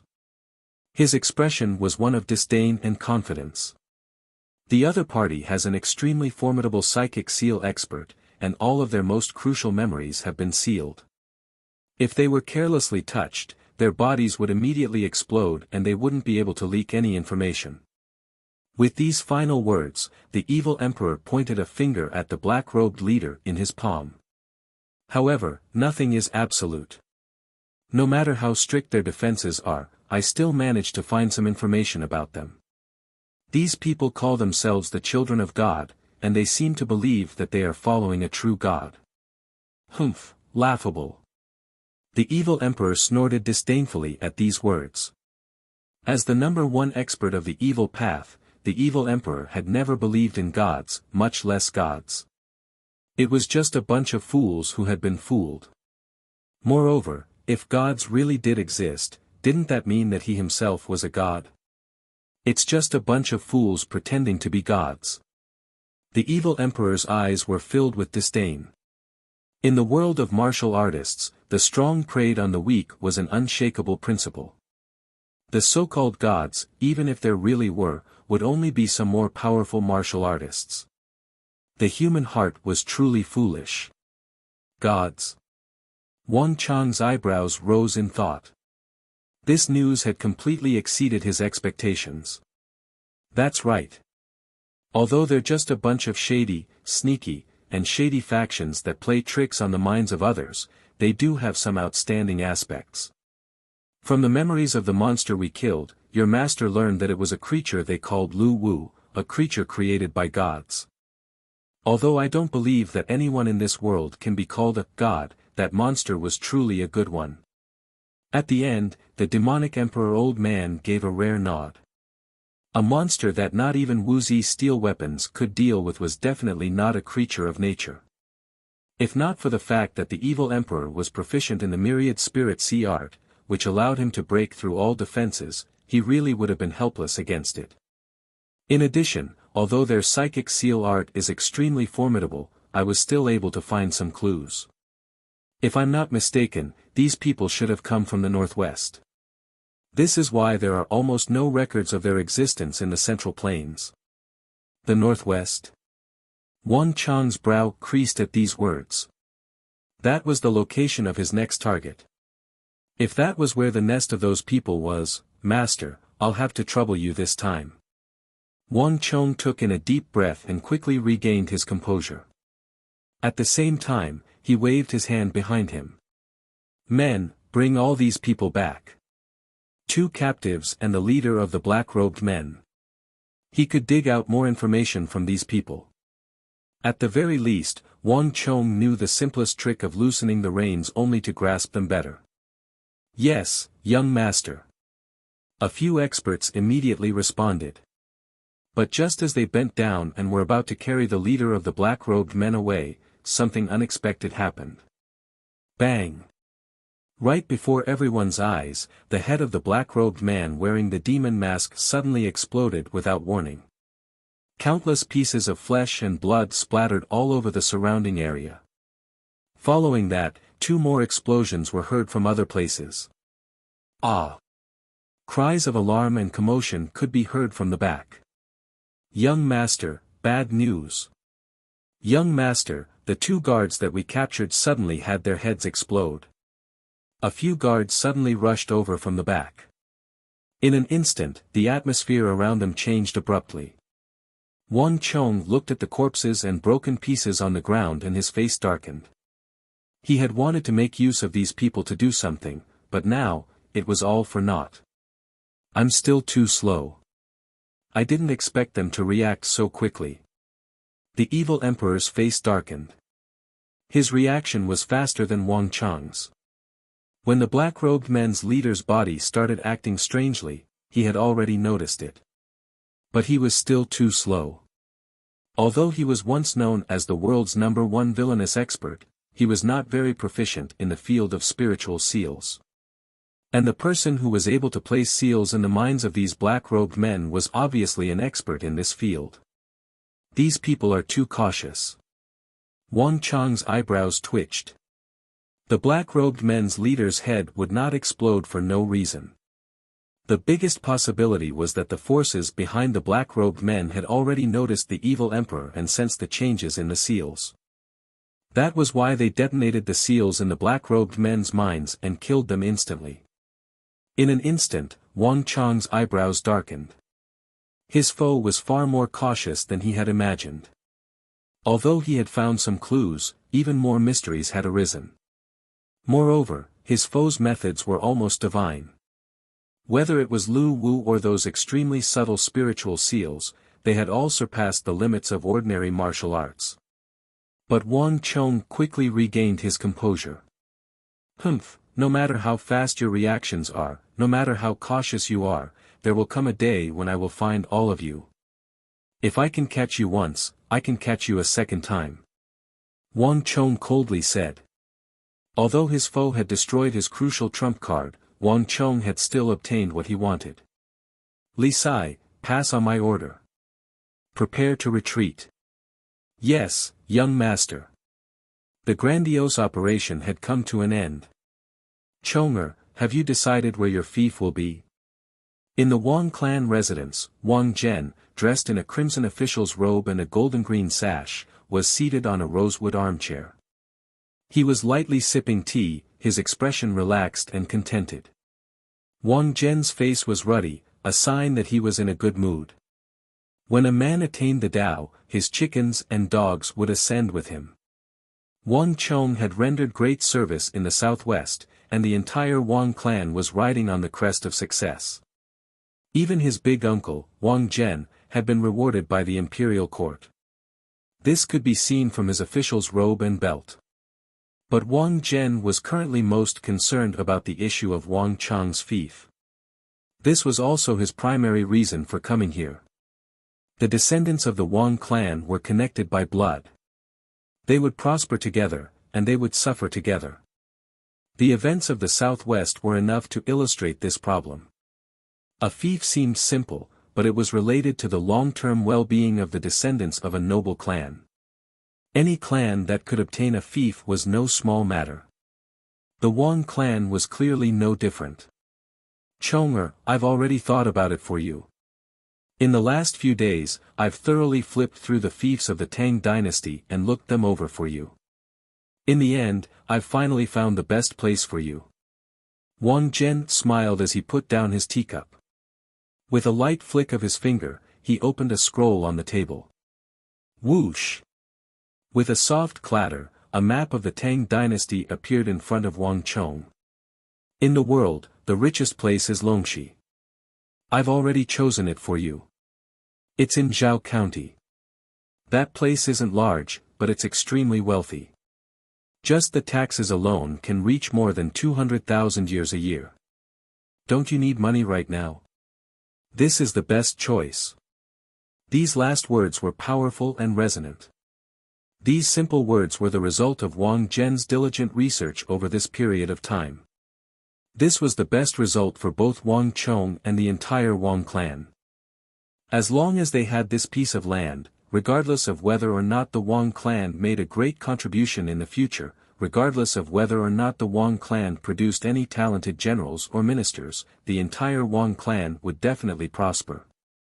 Do not entrust the rise and fall of the clan to a single person, and do not entrust the success or failure of the clan to a single moment. This was the wise way for every great clan to survive and prosper for generations to come. The Wang clan had finally touched the edge of this invisible threshold. Chapter 677. "Uncle, Zhao is good, but I've already thought it through." Wang Chong suddenly spoke up, interrupting Wang Zhen's words. Sitting on the chair, Wang Zhen's face froze in shock. "As for the issue of fiefdom, I've thought about it for a long time. Although Zhao's land isn't bad, to me, it's not a good place. There is another place that is more suitable for me. Wang Chong lightly blew at the foam on the surface of the tea and took a sip of the tea. His expression was calm as he spoke. You already have an idea? Wang Zhen's eyes were wide open, and his mind was unable to process the situation. He had to admit that Wang Chong's words completely exceeded his expectations. Where do you want your fief? Which place is better than Zhao? Wuxiang. Stretching out a finger, Wang Chong tapped on an inconspicuous location to the west of Longxi on Wang Zhen's map. Seeing the location pointed out by Wang Chong, the smile on Wang Zhen's face immediately vanished, and he found it hard to maintain his composure. Chonger, are you joking? His first reaction was to think that Wang Chong was joking, that he had misheard, or that Wang Chong had pointed at the wrong place on the map. However, seeing the serious expression on Wang Chong's face, it was clear that he was not joking at all. His expression immediately turned grim. Chonger, the matter of the fief is no small matter. Do you know how many aristocratic families and nobles are envious of us? The Holy Emperor had opened his golden mouth. This was a major event that had not happened in decades. In the entire Tang dynasty, except for the capital, as long as you wanted, you could choose anywhere you wanted. This is a great favor from the heavens. Wang Zhen had always placed great importance on this nephew of his, and he had great trust in him. To some extent, he even valued him more than his own son. If others said that Wang Chong was the Wang clan's Qilin son, the #1 expert of the younger generation, and not his own son, Wang Li, not only would Wang Zhen not be unhappy, he would even feel honored and proud of it. But this time was completely different. Wuxiang, do you know what that place is? As the saying goes, the world is rich and populous, but nowhere is Longyu.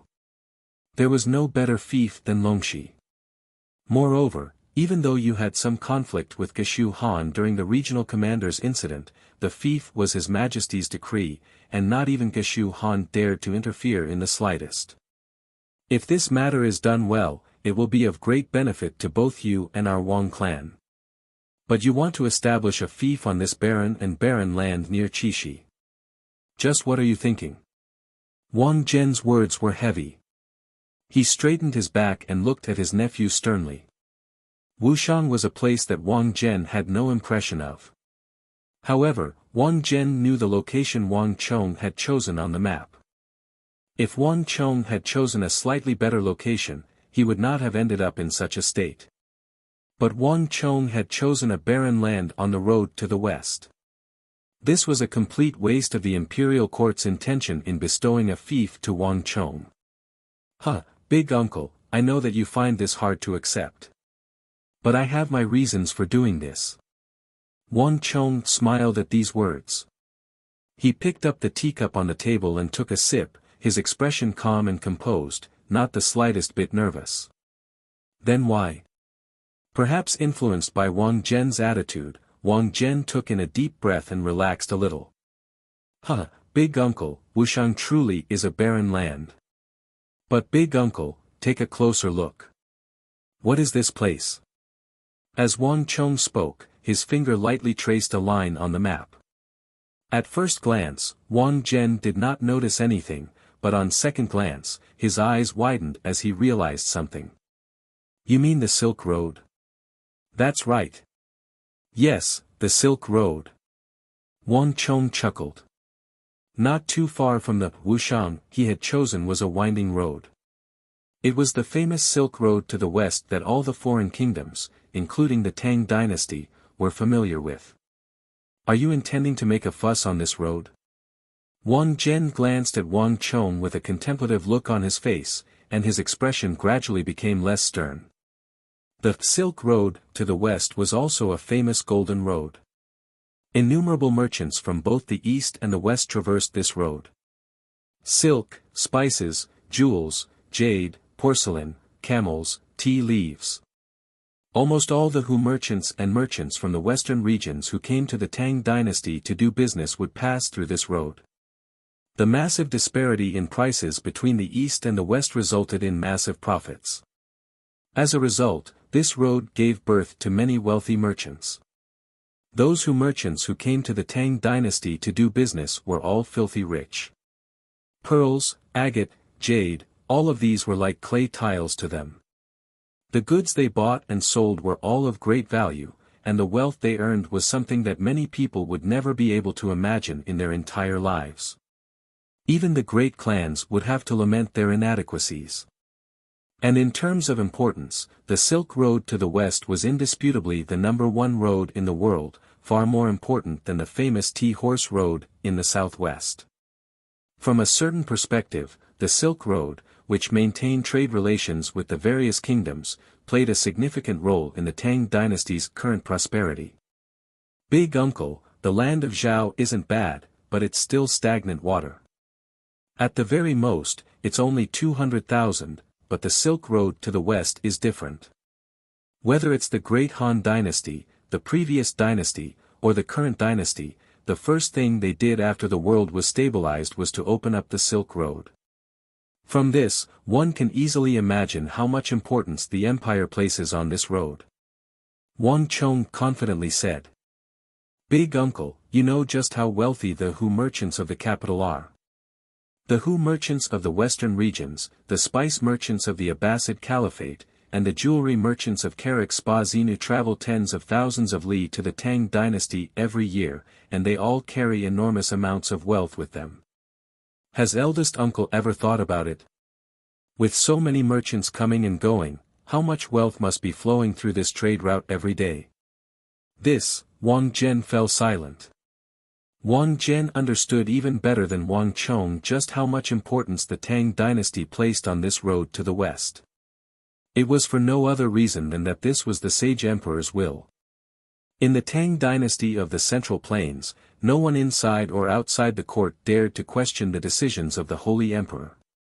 This was also the reason why this road had always been able to move without any obstruction. Moreover, there was one thing that Wang Chong had said correctly. This road to the west truly was extremely wealthy. Even the Bureau of Revenue, which was responsible for the finances of the court, found it difficult to calculate the amount of wealth that flowed through it every day, much less other people. So Chonger, you mean that you want to seize profits from this road? Wang Chong gave a firm nod, his eyes deep and his expression one of deep contemplation. But this is useless. The Hu merchants are unique in their trade, and no one else can get involved in it. In the past, when the Silk Road was opened, there were many great clans and nobles who coveted this road, and even the princes of the imperial household wanted to get involved. But later on, we quickly realized that we couldn't understand the languages of the western regions, Abbasid Caliphate, and Karak-Spa-Zinu, and the Tang people disdained learning the languages of the barbarians. Moreover, Abbasid Caliphate and Karak-Spa-Zinu were separated by tens of thousands of li, and the journey was arduous. Moreover, we weren't familiar with the environment there, so no one could get involved. The great clans and nobles of the capital only gave up after several failed attempts. Chonger, it's not that I want to deny you. Your idea is quite good.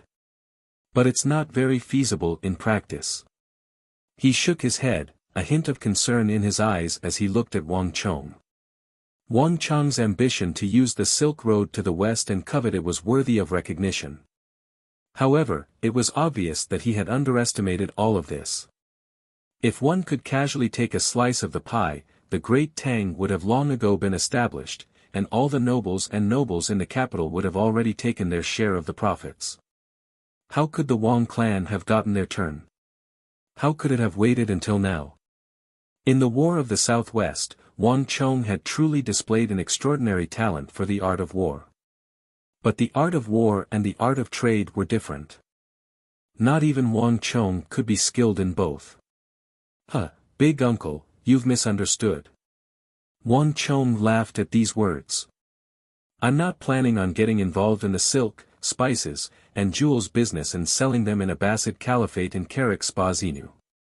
The Silk Road to the west is 10,000 some li, and I can only make 1 or 2 trips a year. It takes far too long to turn the money around. Turn the money around? A hint of surprise flitted through Wang Zhen's eyes, but he quickly regained his composure. He was already used to his nephew's astonishing words. Everyone in the capital knew of the phrase, "Who laughs in the end laughs best." If you don't want to get involved in these businesses, what do you want to do? Wang Zhen was truly rather confused this time. The most profitable businesses on the Silk Road to the west were silk, jewels, and spices. If he didn't get involved in these businesses, how could he make money? Wang Zhen found it impossible to see through his nephew's thoughts. Of course it's to build a city there and earn the profits of those merchants. As Wang Chong chuckled, the teacup in his hand splashed tea onto the map of the Tang dynasty, the place representing the Silk Road. This move was completely unexpected. Wang Zhen stared in a daze at the cup that had appeared on the map of the Tang dynasty, speechless. Big uncle. Wang Chong pushed back his chair and stood up. The Silk Road to the west is rich in profits, but it is a long journey, and as the saying goes, a long night is fraught with dreams. For this reason, the road to the west is rife with bandits, and coupled with the complex terrain, the imperial court has repeatedly tried to ban it, but to no avail. And for the sake of the Hyderabad I ordered Li Sai to exterminate the largest bandit group on the Silk Road, the Black Dragon Bandit. But the Black Dragon Bandit is only one of them. Before that, there was the Pei Long Bandit, the Black Flame Bandit, and in the future, there will be other gangs. As long as there is profit, this situation will continue despite repeated bans. Think about it. If there was a city on the Silk Road to the west where all the merchants could obtain protection and supplies, would they be willing to come? Would they be willing to come? And each of the merchants traveling to the west is a massive caravan, with several hundred or even more than 1,000 people. For so many people to stay here for a single day, it would be no small expense. If they could buy and sell things here for free, would there be people willing to come here to do business? In this aspect, the merchants traveling to the west are extremely generous. And once more people gather here, they will be able to collect taxes. What do you think will happen to such a city, big uncle? After all, this is a unique business. Chapter 678. Translated by Hypersheep 325. On the other side, Wang Chong's big uncle, Wang Zhen, was flabbergasted. He had only wanted to find a fief for Wang Chong, but he had never imagined that Wang Chong was thinking of building a city for himself. And what shocked Wang Zhen the most was Wang Chong's final words. There truly was a great business opportunity on the road to the west. If Wang Chong succeeded, it would truly be a one-of-a-kind business. On the entire Silk Road, that would be the only city, as well as the largest relay station. All merchants, be they from the western regions, Karak-Spazinu, or the Abbasid Caliphate, would be unable to avoid Wang Chong's city if they wanted to do business. In the entire Tang dynasty, there were countless noble clans, nobles, and aristocrats who had wanted to have a hand in the road to the west, but none had ever succeeded. The reason was very simple. The first was that no one had ever thought of what Wang Chong had just said. The other reason was that it had been many years since the Tang dynasty had opened up a fief. And without a fief, no one could build a city on the Silk Road. Given the importance that the Holy Emperor placed on the Silk Road, the imperial court would have been the first to fail. But now, Wang Chong had truly obtained the right to do so. Wang Zhen had to admit that he had truly underestimated this nephew of his. What Wang Chong wanted was far greater than what he wanted. And if he succeeded, there was a high chance that the Wang clan's harvest would be even greater than that of a wealthy land like the Zhao clan. In the hall, Wang Chong inwardly smiled as he looked at his big uncle, who had clearly been stunned by his words and was deep in thought. In the world he had come from, the concept of managing a city wasn't that big of a deal. But in this world, it was clearly a novel concept that no one had ever set foot on. I only have one last question. Building a city is no small matter. This was especially so for something that came from nothing. It was even more costly. Even the imperial court did not dare to say that they would build a city on the road to the west. Moreover, in order to reinforce the southwest, you've already spent all your gold and silver. With just the 3 million taels of gold bestowed by the Holy Emperor, how will you build a city? Wang Zhen asked. Lion City in the southwest wasn't very big, but it had already cost several million. Furthermore, it was an empty city. The difficulty and cost of building a city in the barren land of the west was definitely far greater than Lion City in the southwest. Moreover, considering that Wang Chong might want to build some inns or something like that, the cost would be even greater. This was not something that a single Wang clan could support. To construct a fief like this from scratch would require a cost that would make the vast majority of the ancient, wealthy, and powerful clans of the capital shrink back in fear. This is even easier. There are so many great clans and nobles in the capital. Does Big Uncle still have to worry about money? Wang Chong gave a carefree smile. The world was bustling for profit, and the world was bustling for profit. Wang Chong had fully experienced this point in the War of the Southwest. He was just playing the same old trick again. In truth, he didn't even need to say anything. Countless people in the capital were eagerly waiting to work with him. Okay. Upon hearing Wang Chong's words, Wang Zhen suddenly slapped the table and stood up from his armchair. When Wang Chong said that he wanted to build a fief in Wuxiang, he had been rather angry at the start, but now, all his anger had been swept away, and his eyes were bright and spirited. Chonger, I've never doubted your talent in the art of war. In the field of trade, there is no one in the Wang clan with a better mind for business than you. I was originally most worried about your mind for politics. Since ancient times, countless great generals have brought disaster upon themselves and their clans because they didn't understand the politics of the court. The greater one's talent in the art of war, the higher one climbs, the greater the disaster they will bring upon themselves. I was originally worried about this. After all, you're still too young. But now, I'm completely at ease. Wang Zhen's face was ruddy, and he appeared to be overjoyed. A man's wealth is his own ruin. The exclusive business on the road to the west truly was excellent, but it could also easily bring about a massive disaster. But if Wang Chong were to bring in all the other nobles and great clans of the capital, everything would be completely different. It would be equivalent to all the nobles and great clans of the capital standing together with the Wang clan. This alone would allow the Wang clan to establish itself in an invincible position in the court. This was truly an unshakable cause for all ages. In the future, even if Wang Chong were to truly step into the court and become a member of the faction that wielded real power, his current connections would definitely allow him to become an important figure in the court. Wang Zhen could faintly see traces of the old master on Wang Chong's body. Wang Zhen quickly left the Wang clan, and he left with satisfaction. This nephew of his was always so outstanding, always so proud. In fact, when Wang Zhen left, his footsteps were much firmer, and his head was raised even higher. With a nephew like this, what more could he ask for? What need would the Wang clan have to worry about not being able to prosper in the future? But Wang Zhen had no idea that after he left, Wang Chong quickly fell silent. His gaze fell on the table, on the map of the Tang dynasty that his big uncle had placed on the table. His gaze paused on the famous Silk Road for only a few moments before Wang Chong's gaze quickly moved west, falling on the northwest of the Tang dynasty. The western regions. Wang Zhen had no idea that Wang Chong's insistence on establishing his fief in Wuxiang was not because of the famous Silk Road, but because of the distant western regions, the Tang dynasty's Annan Protectorate. The Silk Road was a famed road of wealth, a road of gold, but it was also the lifeline of the Tang dynasty's Annan Protectorate.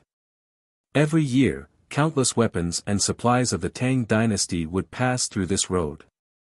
A storm was brewing, but no one besides Wang Chong knew that the empire's next crisis would come from the northwest of the Tang dynasty. In a place that no one was paying attention to, another empire as powerful as the Tang dynasty was extending its tentacles toward the Tang dynasty's western regions. This was a war between two great empires of the East and West. Unlike the War of the Southwest, only the 30,000 warriors of the Tang dynasty took part in this war, far fewer than the 180,000 soldiers of the Annam Protectorate. The number of casualties in this war and the number of civilians of the Tang dynasty affected did not reach nearly 1 million. In truth, the only ones affected were the Hu of the western regions. But the far-reaching effects it would bring would far surpass the Southwestern War, because this campaign would affect the entire Central Plains. Gao Xianji, although we stand on different sides, I will do all I can to help you in this matter. I hope that you won't disappoint me. Wang Chong quietly said to himself. Although the Anxi Protectorate only had 30,000 soldiers, they were more than 30,000 of the Great Tang's most elite soldiers. In terms of martial arts, training, and teamwork, they were the best in the Great Tang Empire.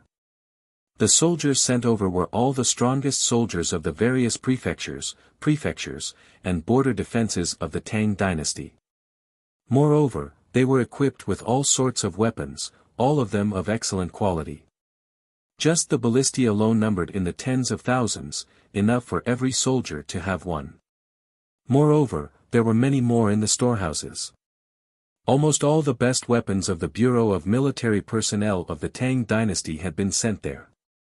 In addition, from when Emperor Wu of Han first opened the western regions to when the Tang dynasty was established, the Central Plains had a powerful influence in the western regions. Moreover, Gao Xianji was a foreigner, so he knew many languages of the western regions and was skilled in handling disputes between foreigners and Han. Thus, he was able to wield power in the western regions. Although the Tang only had 30,000 some soldiers, the army of foreigners numbered 170,000 to 180,000, and they were extremely skilled in commanding their troops. Thus, although the Tang soldiers of the Anxi Protectorate were few, they were extremely powerful. Together with the foreign and Han duo of Gao Xianji and Feng Chongqing, they became the strongest protectors of the western region's border. The only thing holding them back was the long supply line and the supply line. If war broke out, the Anxi Protectorate could only rely on the foreign and Han army of more than 200,000 soldiers. And the most reliable force in this army was the 30,000 elite soldiers of the Tang dynasty. It was almost impossible to obtain supplies or reinforcements. This was the innate flaw that the Tang dynasty's two walls of the empire could not make up for. At the same time, it was also the greatest weakness of the Tang dynasty and the rapidly rising Arabian Empire in the far west. And this fief on the Silk Road was the greatest effort that Wang Chong had made for this upcoming war in the western regions. Once he had a massive city to serve as the economic, military, and logistical hub for the road to the west, as well as a storage area. If anything happened in the western regions, the soldiers in the city could quickly travel west to replenish the western regions. This would become the Anxi Protectorate's greatest source of logistical support and the fastest source of reinforcements. This was the true reason why Wang Chong had chosen to build his fief on the barren and desolate Silk Road instead of the rich and populous land of Longxi. As for why he had chosen Wuxiang on the Silk Road instead of any other place, the reason was extremely simple. Because that was where the Tang dynasty's most valiant and most excellent source of soldiers was located. In the Central Plains, when that calamity had descended, the Tang dynasty's imperial court had made a massive misjudgment. They had mistakenly believed that the otherworldly invaders were not as strong as the legends made them out to be. The reason was that the otherworldly invaders had encountered a powerful resistance at a place called Wuxiang. Moreover, when they first set foot in the world of the Tang dynasty, they had suffered significant casualties. Thus, the Tang dynasty of that time did not pay much attention to these legendary otherworldly invaders. Their attention was still focused on the foreign countries like Goguryeo, the Turks, Mengshi-Zhao, and Uzan.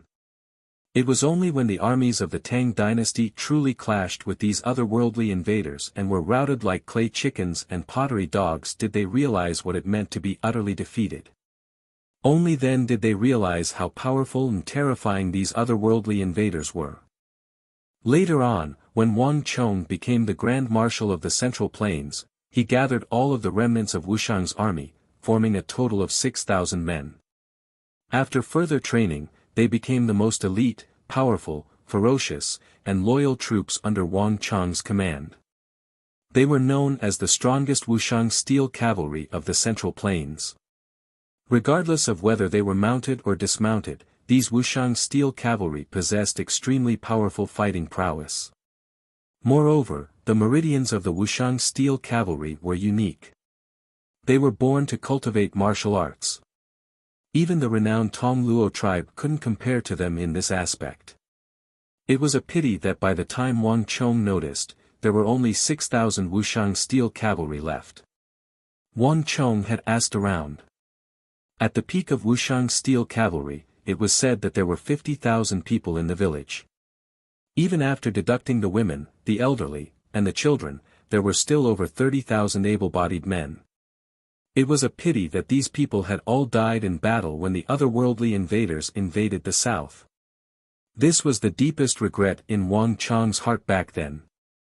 6,000 Wuxiang steel cavalry had already propped up the war in the later stages of the Great Calamity. If there were over 30,000 Wuxiang steel cavalry, perhaps everything would be completely different. Chapter 679. Now that he had the authority to establish a fief, Wang Chong would never let go of this chance. The 50,000 valiant warriors of Wuxiang were Wang Chong's goal. According to the rules of the Tang dynasty, once Wang Chong established a city there and became a fief, the villages of Wuxiang would be under Wang Chong's jurisdiction, and no one would be able to compete with him. This would be the greatest bargaining chip he could use to change his fate and reshape the Tang dynasty. It's time to put some other matters on the agenda. As this thought flitted through Wang Chong's mind, he picked up the map of the Tang dynasty and left the room. What? The young marquis actually chose a barren and desolate land like Wuxiang as his fief. Is he crazy? How could he give up on such a good chance? What a waste. The Wang clan actually wasted such a good chance. The Son of Heaven's favor is something countless people can only dream of. It's fine if Wang Chong is young and doesn't understand, but as an old official of the court, why didn't he try to persuade him? Just what was he thinking? When the news that Wang Chong had chosen the distant land of Wuxiang as his fief spread, it caused massive waves in the capital. Everyone was dumbfounded by this rash decision. Choosing a piece of blessed land to benefit their descendants was something that none of the great clans would even think about. However, the Wang clan had actually chosen the most barren and desolate piece of land. This was something that no one could have imagined even if they cracked their heads. Humph, it seems like we overestimated them too much.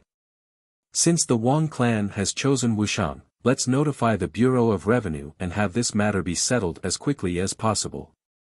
We don't want to give the Wang clan a chance to back out.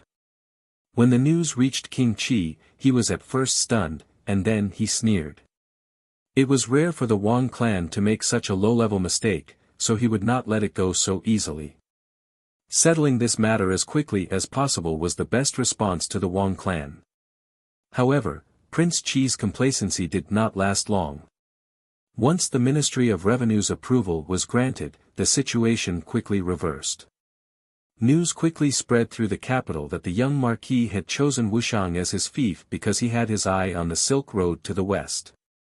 In addition, the young marquis had decided to build a massive city on the Silk Road to the west as a resting place for merchants.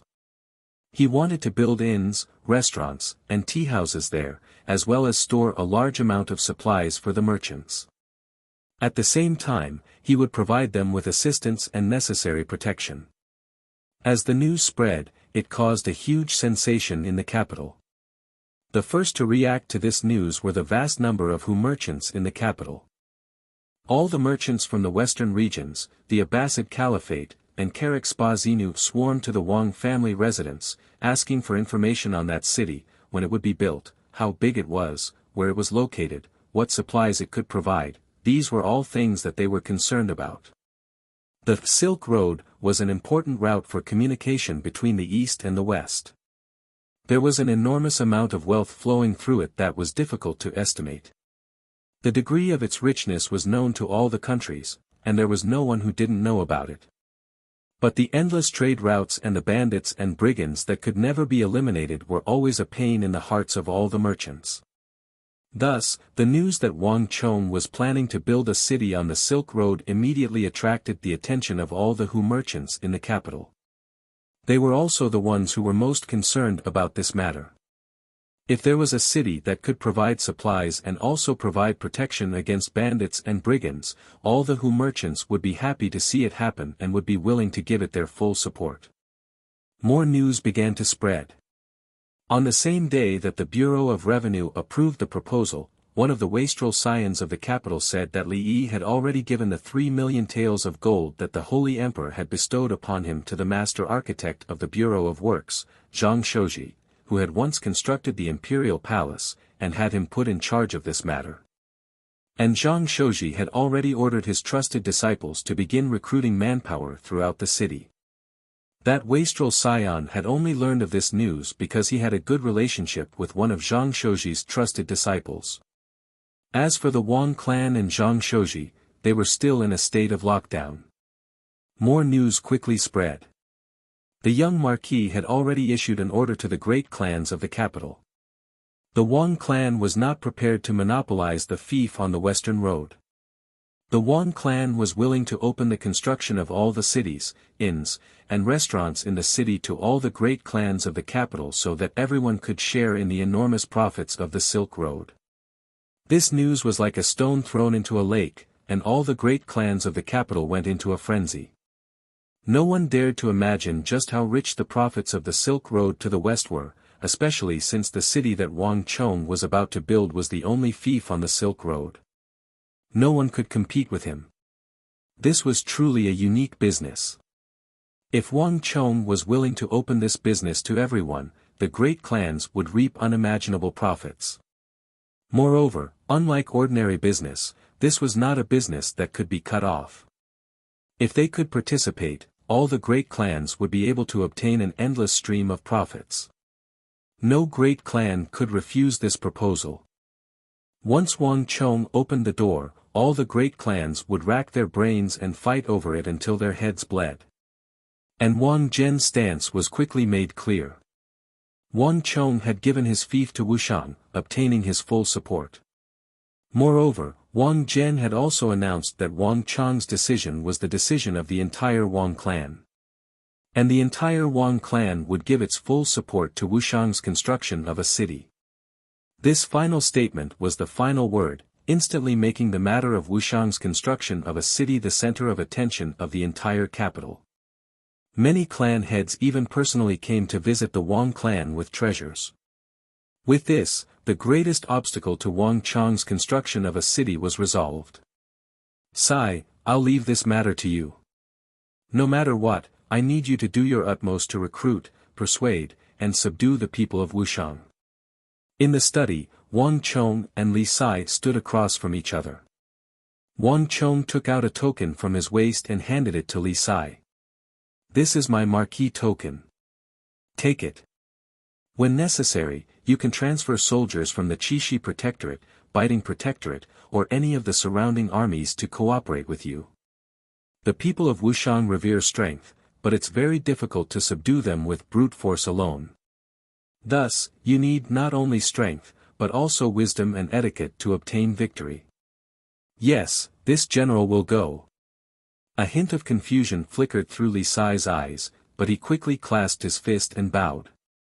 Li Sai had no idea what Wuxian was, nor had he ever been there, nor did he know why Wang Chong placed so much importance on that place. However, a soldier's duty was to obey orders, and Li Sai was confident that no matter what Wang Chong wanted him to do, he would have a reason. Li Sai took Wang Chong's token and quickly left, leaving only Wang Chong in the room.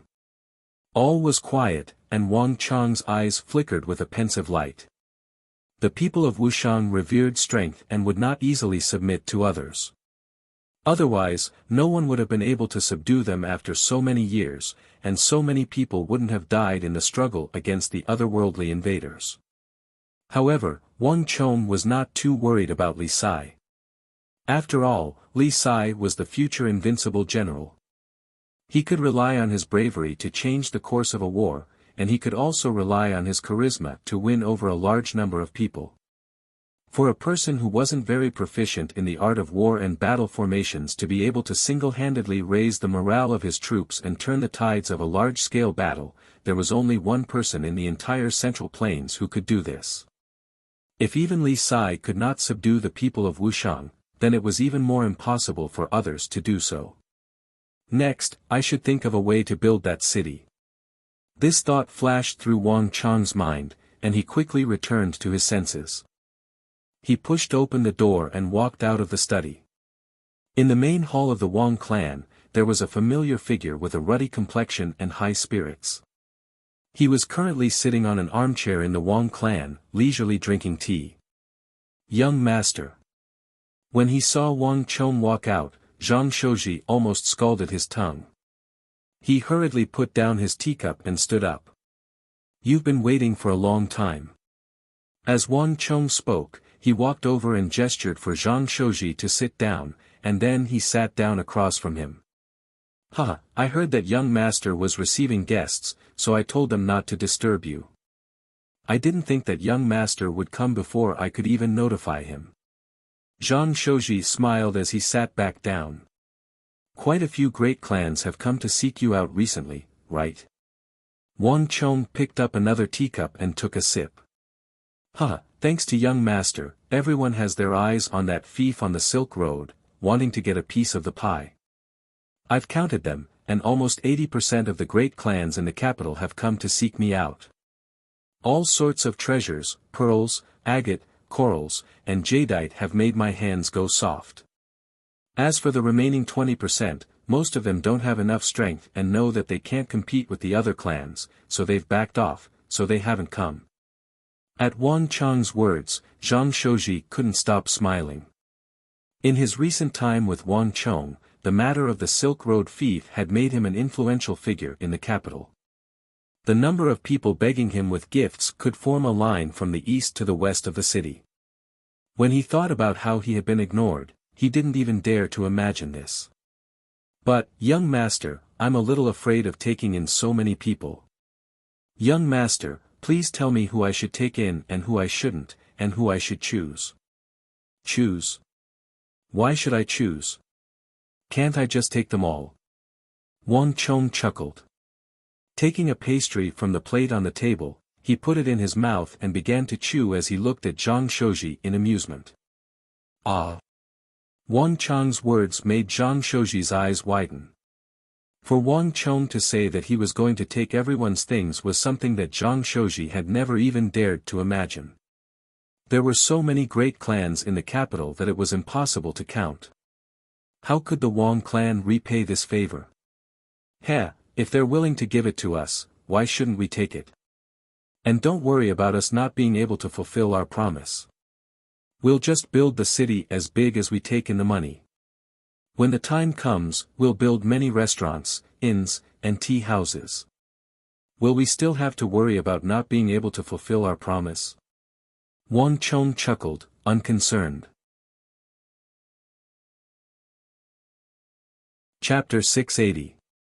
The construction of a city had always been a huge project that consumed a lot of money and was extremely extravagant.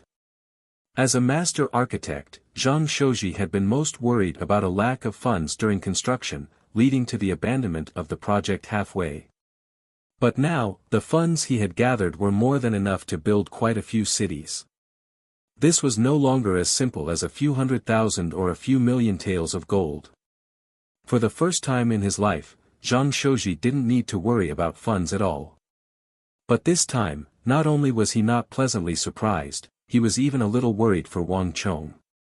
But it was not so easy to accept money from the great clans. Young master, this is no small matter. I hope that young master will be careful. Zhang Shouji said in a low voice. Wang Chong smiled but said nothing. He naturally knew what Zhang Shouji was worried about. If his goal was only to use the thief to make money, then accepting so much money from the great clans would naturally be a problem. But Wang Chong had ulterior motives. Making money was just a facade, but the truth was far from it. Moreover, the larger the city, the more clans it would attract. Only then would it be of greater help to the western regions, and it would also be able to obtain more resources and support from the great clans. And from a certain perspective, this would allow his fief to have the greatest influence. A general needed extraordinary foresight and daring. This was something that Zhang Shouji did not possess. I have my own plans. Sir Zhang, there's no need to worry. Wang Chong smiled faintly as he raised a finger. In addition, I hope that the construction of the city can be put on the agenda as soon as possible. 1 month, at most 1 month. Excluding the transportation time of wood and ironware, I hope to complete the construction of the city within 1 month. Buzz. Hearing Wang Chong's words, Zhang Shouji's body trembled and he suddenly raised his head. The construction of a city had always been time-consuming and laborious. The larger the city, the longer it would take. It was completely normal for an ordinary city to take a year or 2. Now that Wang Chong had received so much money from the aristocratic families, wanting to use it all to build a city and finish it within a month was simply impossible. Where there's a will, there's a way. Old Mr. Zhang, have you forgotten about that city of steel we built on the mountain to resist Mengshi Zhao and Uzan? Wang Chong seemed to have seen through Zhang Shouji's thoughts and smiled. But even this is not enough. Zhang Shouji was a little anxious. Building a huge city within a month was a miracle that could only be accomplished by God. Wang Chong's request was simply impossible. It's naturally impossible for an ordinary city, but that's not necessarily the case for a steel city. Wang Chong smiled and waved his hand without even turning his head. Wei Guo, Wei Wu, bring the thing in. Bang! The door opened, and the 2 guards, Wei Guo and Wei Wu, walked in with a large metal chest that had been prepared in advance. Zhang Shouji, whose face was full of worry a moment ago, seemed to have already expected this. He looked at the box and laughed. He took 2 or 3 steps away from his seat, and without waiting for the big iron box to stabilize, he rushed over and opened the iron box's lid. I was right. Young master really did come prepared. Zhang Shouji looked at the white scrolls in the metal box, beaming with joy. He reached out with his right hand and scooped up one of the scrolls. His previous worried expression was nowhere to be seen. Swish! He unfurled the white scroll, revealing a profound, complex, and incomprehensible structure. In the past, unless Wang Chong personally explained it, not even the most formidable architect of the Tang dynasty would be able to see through Wang Chong's secrets. The majority of people probably didn't even know what this was. But after working with Wang Chong on the steel wall on the surface of the mountain, Zhang Shouji could tell at a glance that this was a blueprint for a steel wall. Moreover, it was a massive and complex structure that was even grander than Wang Chong's steel wall in the southwest. Not bad, not bad. This is true wealth. Young master, from the southwest, I knew that you would definitely build a true steel city. My premonition was right. Although a month is rather short, if it's a steel city, I'm willing to do my utmost and use all my strength to complete it. Zhang Shouji's eyes were bright, his entire body trembling in excitement. He looked at the white scroll like it was the most precious treasure in the world. The gifts sent by the aristocratic families were indeed tempting, but for a true civil engineering master, only the truly great architectural blueprints were the most tempting treasures in the world. A steel city. Although he had only seen a small portion of this massive structure, to Zhang Shouji, from this moment onwards, there was nothing in the world that could attract his attention more than this never-before-seen steel city. Right now, even if it was an imperial decree, even if it was his life, he could not give up, much less withdraw. 1, 2, 3. Zhang Shouji was constantly unfurling one blueprint after another, his expression excited as if he had found a priceless treasure. Wang Chong took a sip of his tea, a smile on his face. Ever since he had learned that he could be granted a fief, he had focused his attention on this steel city on the Silk Road. Time was limited, and the war in the western regions would soon arrive. He simply didn't have 2 or 3 years to build a city. Thus, Wang Chong's best choice was to use modular construction to create a city of steel that had never appeared in this world. In normal circumstances, even if he used modular construction, building a city of steel in a month would still be impossible. This massive and complex project was not something that any great clan, rich or powerful, noble, or imperial prince could accomplish. But it just so happened that Wang Chong had completed the most complicated part. He had pulled in all the great clans of the capital. Once these people were brought in, Wang Chong could borrow the wealth, resources, and manpower of the great clans of the capital to move the world. He could borrow the strength of the entire Tang dynasty to build this all-important steel city. Once this plan succeeded, it would no longer be a problem of Wang Chong building his fief alone. The entire Tang dynasty, the entire world, would be helping Wang Chong build his fief. This fantastical undertaking required enormous resources, wealth, and authority. Nothing like this had ever happened in the history of the Tang dynasty. But now, in Wang Chong's hands, this unimaginable feat had become a reality with his own hands. The blueprints for this steel city are all here. I will leave all the resources, manpower, resources, and finance required for its construction to you. In addition, I will have the 4 great swordsmithing clans and all the swordsmiths and shops in the capital cooperate with you. In this aspect, Wei Guo and Wei Wu will do their utmost to cooperate with you. Seeing Zhang Shouji's eager expression, Wang Chong gave a knowing smile. Putting down his teacup, he stood up from his seat. In addition, once all the great clans receive their money, you will truly be able to mobilize all the swordsmiths, and mines in the world to begin your construction. Ha ha ha, I already had this intention. Even if young master didn't say so, I would still do it. Just thinking about this massive project makes me excited. If young master doesn't mind, I would like to immediately bid farewell and begin the preparations. Zhang Shouji excitedly said. To a master architect, construction was their life. To be able to create a massive project that would go down in history was the dream of every master architect. And a massive, unimaginably massive steel city on the road to the west was definitely possible.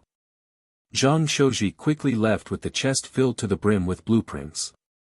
He called over 30 guards from the Wang clan and even enlisted Mayase Mayaka's help to escort him back home. It was as if the chest wasn't filled with blueprints but the most valuable treasure in the world. Now, there's only one thing left. In the hall, after Zhang Shouji had left, Wang Chong raised his head, his fingers tapping on the table as thoughts flitted through his mind. If he wanted to change the western border of the empire and change the fate of the Anxi Protectorate, he could not just build a city on the Silk Road. At the same time, this was not something that Wang Chong could solve by recruiting a few Wuxian warriors.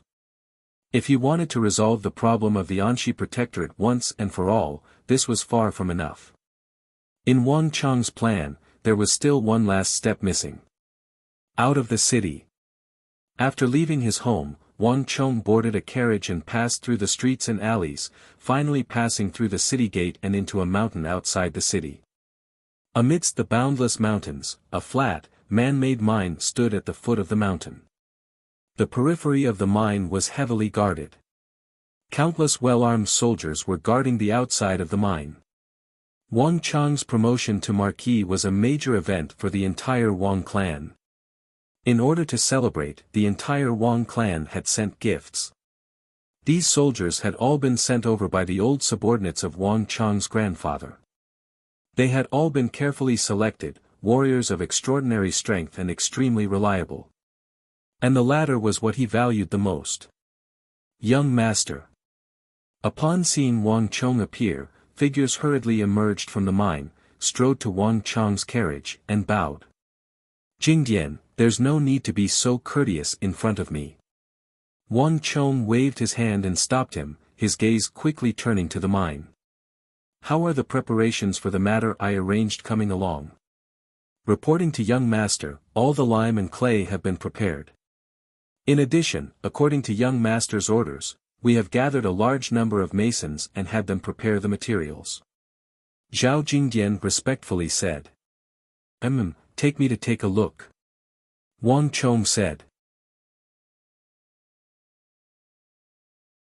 Chapter 681. This was a brand new mine. Wang Chong had been made a marquis and possessed enormous influence in the capital. Coupled with his enormous wealth and influence in the capital, it was a simple matter for him to own a brand new mine. As he walked into the mine, his vision darkened. When Wang Chong opened his eyes, he could finally make out the scene before him. Piles of white lime and brown clay were piled up like small mountains in the mine. Not far from these piles of clay and lime was a water trough that flowed down from the mountains. Not far from this water trough were 40 to 50 experienced masons who had been recruited by the Wang clan. Paying respects to Marquis. Upon seeing Wang Chong enter, all the masons bowed at the waist, their expressions extremely respectful. There's no need to stand on ceremony. Wang Chong waved his hand as he walked into the mine. The interior of the mine was extremely spacious. Although it was not as bright as the outside, it was not dark. In addition, all the structures, like the water trough and the air vents, had been arranged in a very reasonable manner. Not bad. Wang Chong scanned his surroundings and gave a slight nod. Although everything was built according to his wishes, it was still the first time he came here. Pass on my order. Double the number of soldiers. In addition, tell the great clans that are cooperating with us to send more experts to guard the perimeter as well. Wang Chong said. Just like how Wuxia steel had been forged in the Weihao clan's mine, no one could have imagined that the world's most famous Wuxia steel weapons would be forged in that mine. And just 1,000 Wuxia steel weapons had shone brilliantly in the War of the Southwest, attracting the attention of the entire world. Although this mine seemed ordinary, only Wang Chong knew that what it would produce in the future would be even more important to the Tang dynasty than the Wuxia steel weapons. This was because what Wang Chong was about to forge in this ordinary mine would assuredly change the entire Central Plains, the entire Tang dynasty, cement. Once, Wang Chong had constantly pondered this question. What was the greatest advantage of the Central Plains, the Tang dynasty, or perhaps the entire Central Plains where the Han lived? Without question, it was vast territory and abundant resources. Then what was its greatest weakness? Although he was unwilling to admit it, Wang Chong's final answer was vast territory and abundant resources. Everything had two sides. The Tang dynasty's vast territory and abundant resources meant that it had an enormous population, enormous resources, and formidable regenerative abilities. But at the same time, its vast territory meant that its enormous population, resources would require an extremely long period of time to be successfully transported. Before the soldiers and horses are mobilized, the provisions and fodder must go first. 3 months of war, 3 years of preparation, this was a major flaw that required enormous expenditure. In the War of the Southwest, the Tang dynasty had so many soldiers and imperial great generals, but when Daluan Ruozhen and Huishu Wuzong led more than 200,000 cavalry east, the Tang dynasty had been unable to muster a single soldier to support them. Although it could be said that the foreign kingdoms on the border were keeping them in check, the more important reason was that such a massive country was not easy to mobilize, and all kinds of transportation and reinforcements were extremely time-consuming. Even Wang Chong, one of the elites of the Tang dynasty who had prepared for this war, had still spent more than a month marching south, traveling day and night. But the opponents of the Tang dynasty, whether it was Meng Shizhao or Ozhen, did not have this problem. Jelifeng had not prepared for this war for 3 years. And it had taken only a moment for Daluan Ruozhen and Huishu Wuzong to leave the plateau and join the war in the east. From making a decision to actually entering the war, they had not needed a single moment. Further, on the northeast border, in the territory of Yuzhou, even a famous general like Zhang Shogui, a veteran general, a master of the art of war, would find it very difficult to wage a very intense war against the Goguryeo Empire ruled by Yun Gaesaman. Yun Gaesaman did not need to prepare provisions for 3 years. If something happened in one place, he could immediately send reinforcements from other places. Although this would take some time, it would not take several months. In contrast, the Annong Protectorate could only rely on its own power to deal with an empire. Although the Tang dynasty was powerful, its vast territory made it difficult for it to mobilize its forces. In its battles with foreign countries, it had always been on the defensive. The transportation of provisions and the long distances made it difficult for this empire to put all its strength into dealing with its foes. It was the same with Meng Shizhao, it was the same with Uzun, it was the same with the Eastern and Western Turks, it was the same with Goguryeo, and it would be the same with the distant Arabian Empire in the future. In order to resolve the millennia-old predicament of the various dynasties of the Central Plains, one had to solve the vast and arduous transportation problem. Cement was the solution that Wang Chong was using to solve this problem of the world. A smooth, open, and level road could save far more time than a rugged mountain path. It could more quickly transport the soldiers of the Tang dynasty from one place to another, and it could more conveniently transport the provisions of the various prefectures and provinces of the Tang dynasty to the capital, where they could then be transported to other battlefields. If one had an extremely convenient road system that extended in all directions, one could transform the Tang dynasty from an extremely fat man to a muscular man who could move quickly, and it would also be able to intimidate the surrounding foreign countries. This was something that could not be achieved or replaced by any martial arts or martial arts. Martial arts were only about one person's bravery, but strategy was about seeing the greater picture. No matter what era, a strategic view of the greater picture could not be replaced. On the martial path, one could only fight 10 people, 100 people, 1,000 people, 10,000 people, but on the strategic view of the greater picture, one could fight 100,000 people, 1 million people, and it could even influence one for thousands of years. This was something that nothing could replace. What Wang Chong needed to do was to create a massive road system that would change the vast territory and resources of this powerful empire, so that it could transport supplies and reinforcements several times faster than before. This would intimidate all its enemies and change the flaw that the dynasties of the Central Plains could only ever unleash one punch against the surrounding countries. How is the preparation of the thing I spoke of coming along? Wang Chong turned his head and asked. Young master, according to young master's orders, I have already had these masons prepare it. Young master will understand the specifics after taking a look. As Zhao Jingdian spoke, he led Wang Chong into a tunnel that was not easily visible. Inside the cave, it was a mess. The ground was filled with piles of fine, small mounds, and the color of each mound was slightly different. Wang Chong's gaze swept across the ground not too far away from the mound. There were piles of hardened mud there.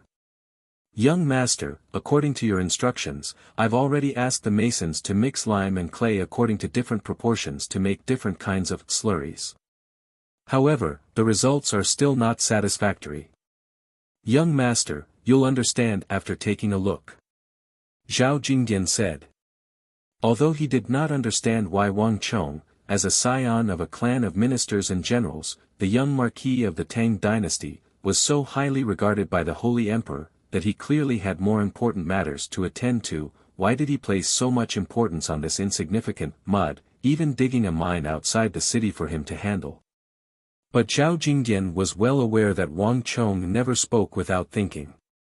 This seemingly unremarkable mud was assuredly extremely important to Wang Chong, and it was highly likely to be related to some important future plans. Thus, even though he had been transferred to this tiny mine, Zhao Jingdian was conscientious and dedicated to his duties without a word of complaint. Wang Chong silently walked over, bent down, and grabbed a handful of the hardened mud. A pile of fine powder quickly seeped out from between his fingers. Wang Chong's brow furrowed at this sight. This fine powder was so brittle that even a person stepping on it would be pulverized, let alone bearing the weight of a carriage. Cement of this quality was simply incapable of building the roads he wanted, much less completing his plan to transform the empire and shorten the time needed to transport soldiers and reinforcements. After a few moments of silence, Wang Chong took 2 more steps forward to the second pile of hardened mud, and reached out once more. This time, it was much better. Compared to the first pile of hardened mud, this second pile was much harder, but it was still not enough. With a light tug, it shattered, and Wang Chong did not even need to use stellar energy. As he walked through the third pile, the fourth pile, the fifth pile, each pile of hardened mud had different problems. Some were too brittle, others too loose, but regardless of the type, they were all far from what Wang Chong wanted. I've already had these experienced masons try different ratios. Increase the amount of lime, increase the amount of clay, or change the amount of water. In total, they've tried several hundred different methods, but in the end, they're all unsatisfactory. The hardness of this stuff is too low. In 2 days at most, it'll crack and release a lot of powder, just like what young master is seeing right now. Zhao Jingdian's voice rang out in his ear. Wang Chong instantly fell silent. Developing cement was far more difficult than he had imagined. Although the materials required for cement weren't too rare in this era and could be developed in theory, it was easier said than done, and carrying it out was far from easy. But even though most of the mud can't be used, these experienced masons still managed to find the optimal ratio of lime and clay. This can be considered the greatest harvest of this period. While Wang Chong was in low spirits and deep in thought, Zhao Jingdian's voice rang out in his ear. At these words, Wang Chong's eyes brightened and his spirits lifted. He turned his head to look at Zhao Jingdian. "Where's the pile of mud you spoke of?" Wang Chong stood up and asked. Chapter 682. We've tested it before. About 3 parts of lime and 1 part of clay have the best effect. Zhao Jingdian respectfully said, "But even so, I'm afraid it's just the pot calling the kettle black." Wang Chong nodded. Zhao Jingdian's research had shown some results. It was already quite impressive that they had been able to find the optimal ratio of lime to clay. In fact, Wang Chong felt that the correct formula should be like this. However, this was obviously far from enough. What Wang Chong needed was a cement road that could carry more than a dozen people and weigh thousands of pounds. This level of mud in front of him was obviously not enough. Moreover, just as Zhao Jingdian had said, cement of this level really could only be called mud. It was clear that something else needed to be added. "Jingdian, did you get the thing I mentioned before?" Wang Chong stood up and asked. "Young master, are you talking about the silk ore? A few days ago, according to young master's instructions, we sent people to the mountains of the Northwest Silk Road to dig up the ore that young master mentioned. However, whether or not it is the Lu ore that young master spoke of will still require young master's confirmation. Men, bring those ores over." Zhao Jingdian waved his hand, and several guards quickly brought in a basket of ore. Looking at the reddish-brown ore in the basket, Wang Chong snickered inwardly. Of course, there was no such thing as Lu ore in this world. It was just aluminum ore. However, in the world of martial arts, only iron ore would be valued. As for aluminum, of course, there was no such thing. This should be it. Wang Chong looked at the ores in the basket and nodded. Aluminum ore itself was not reddish-brown, but there were some iron ore impurities in it, so it appeared this color, but it was still different from real iron ore. This was actually easier to recognize. In the era of the Tang dynasty, there was no concept of aluminum. Just like Zhao Jingdian, he mistook aluminum for strand, and he was completely confused. This made things easier for Wang Chong. At least in this era, no one could compete with him in aluminum ore. As for why Wang Chong had Zhao Jingdian search for aluminum ore, it was very simple. In Wang Chang's memories, adding aluminum or powder to cement could greatly increase the hardness and viscosity of cement. If the cement made of limestone and clay was the most basic version, then the cement made with aluminum or powder was definitely the more advanced version, and it was infinitely close to the complete version of cement. Bang! Wang Chong lightly clapped his hand and sent out a gust of gang qi. Under the influence of an invisible force, the aluminum ore in the basket was immediately crushed into fine powder and leaked out from the gaps in the basket. Young master. Wang Chang's move caught everyone by surprise, and even Zhao Jingdian was perplexed. Jingdian, call a few masons over and mix it according to the ratio of lime and clay you mentioned. After that, add in the aluminum or powder. Right, pay attention to the amount of water you add. The more water you add, the worse the performance. Study the optimal amount of water. Wang Chong dusted off the aluminum or powder and stood up. Now that he thought about it, Wang Chong realized that he had overlooked something. Besides the lime and clay, there was also the amount of water that should be added. These things could also affect the performance of the cement. Most obviously, even the best cement would immediately vanish if thrown into the sea, so how could it have any viscosity? Zhao Jingdian had clearly overlooked this as well when ordering the masons to mix the cement. Yes, young master. A hint of confusion appeared in Zhao Jingdian's eyes, but he still quickly nodded. He would unconditionally obey Wang Chang's orders. The masons in the mine quickly began to work. Wang Chong called over a few more baskets of aluminum ore and crushed them into powder. He personally supervised the masons as they divided them into piles and mixed them according to the amount of water and aluminum or powder. The mixing didn't take long. 40 to 50 piles of new mud were quickly mixed in the mine according to different proportions. However, the most crucial part was the next hardening process. This would take a long time, and he could only wait.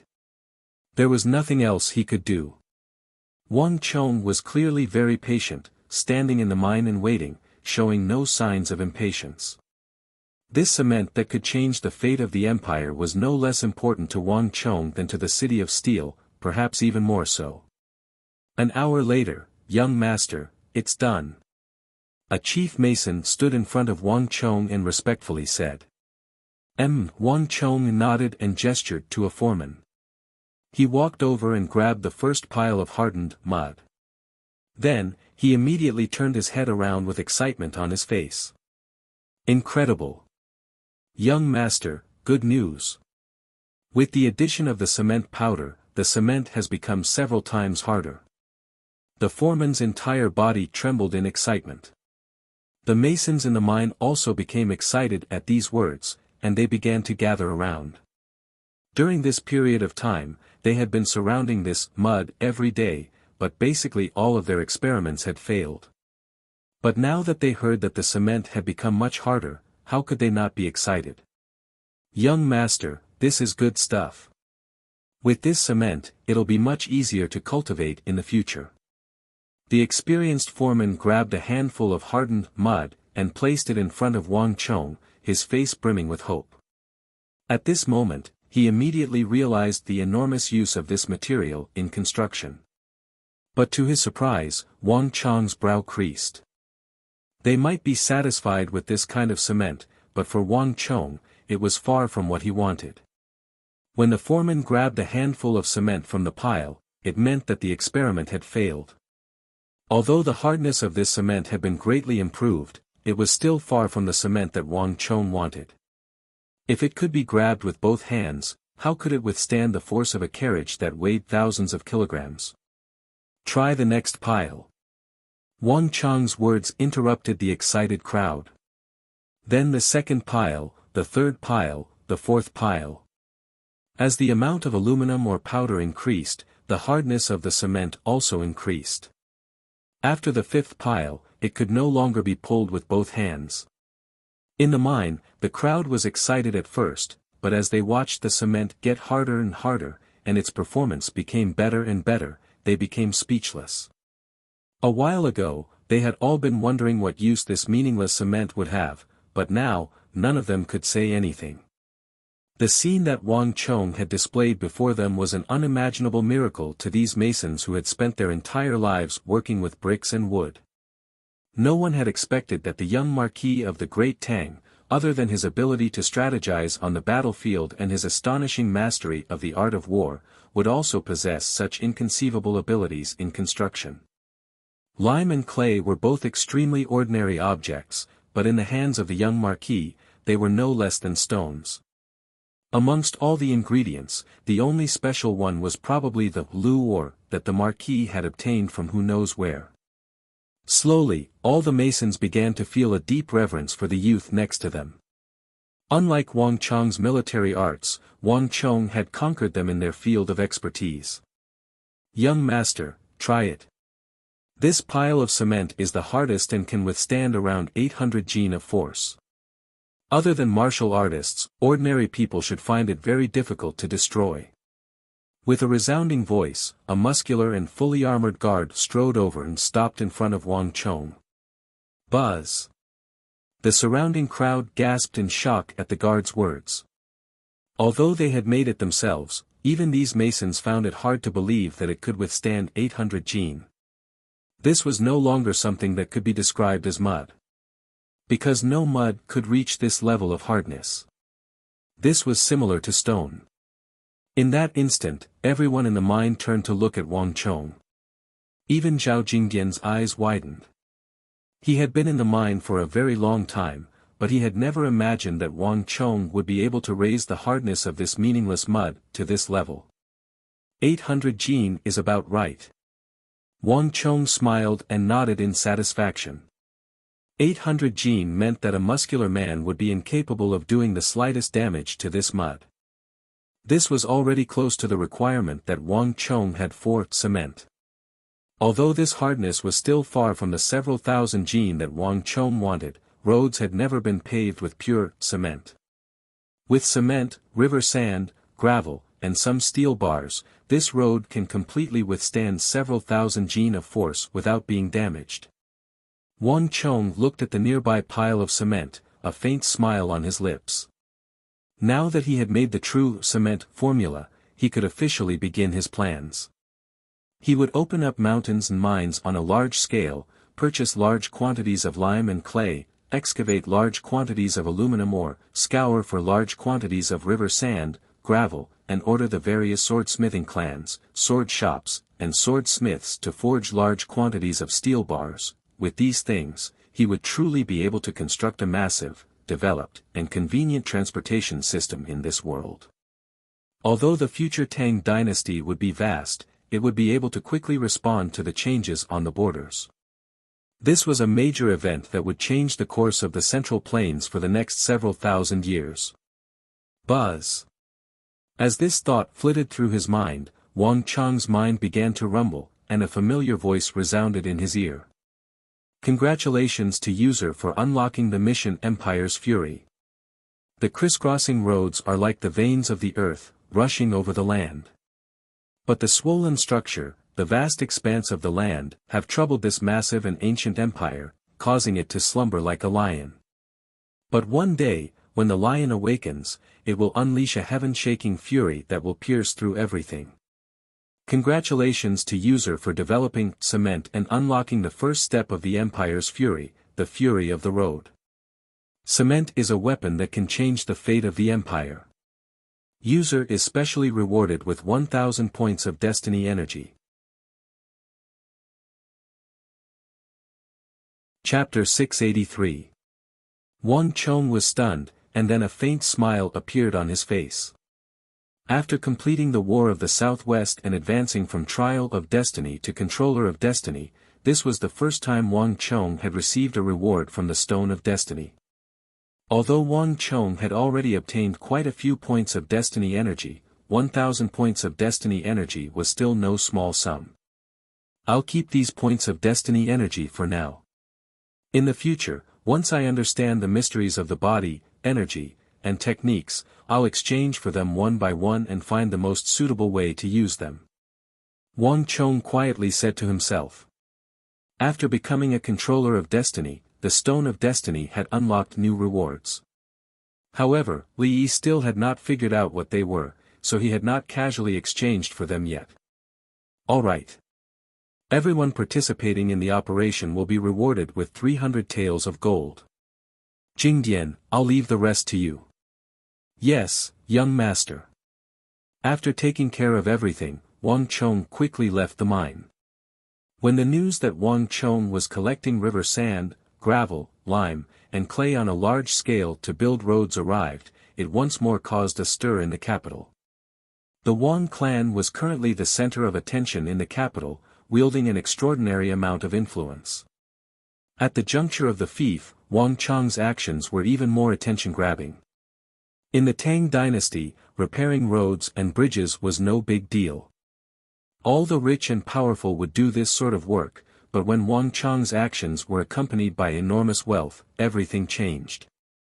Moreover, Wang Chong had also roped in the Bai clan, the Zhao clan, the Su clan, and many other illustrious clans of the capital. But this time, not even the Bai clan and Zhao clan involved in the plan knew what this cement road that Wang Chong spoke of was. Lingner, just what is the Wang clan doing this time? The lime and clay from before are one thing, but what's this about repairing roads? Our Bai clan is a large clan and can afford this bit of gold and silver, but what's this about repairing roads? In the end, our Bai clan is still a respected figure in the capital. If this matter gets out, it'll be very embarrassing. In the courtyard of the Bai family in the capital, there was a rockery, a garden, a pond, and an elegant marble table. Several elders of the Bai family surrounded Bai Siling and launched a series of attacks. When Bai Siling mentioned that Wang Chong wanted to buy a large amount of lime and clay, the Bai family only thought that it was a good opportunity for them to participate in one of Wang Chong's big plans. After a large number of swordsmiths and smiths in the capital began to forge metal parts, almost everyone in the great Tang Empire worshipped this 17-year-old youth as a god. Countless great clans wanted to form a relationship with him so that, just like in the War of the Southwest, they could obtain a share of the credit for his achievements. However, the lime and clay that Wang Chong collected were actually for the purpose of repairing the road. This made things awkward. No matter what, the Bai family was still a top aristocratic family that played an important role in the Tang dynasty. Being involved in this kind of thing would cause the Bai family's prestige to plummet all of a sudden, and it would be very embarrassing for them among the aristocratic families. That was why the scene before them happened. Third great-uncle, second great-uncle, and big-uncle. I really didn't know about this. Bai Siling's hands were clenched in her sleeves, her fists clenched as she gnashed her teeth in hatred of Wang Chong. This bastard had dug a hole for her to fall into. Bai Siling had wholeheartedly wanted to help Wang Chong, but she had never imagined that Wang Chong would pull her Bai clan over to repair the road. However, in front of the elders of the clan, not only could she not reveal any of her thoughts, she even had to speak up for him. In addition, third great-uncle, second great-uncle, big-uncle, Wang Chong has never done anything without a goal. Perhaps he has an even greater plan that he hasn't told everyone about. Bai Siling said, her hatred for Wang Chong burning. But at this moment, Wang Chong had no idea.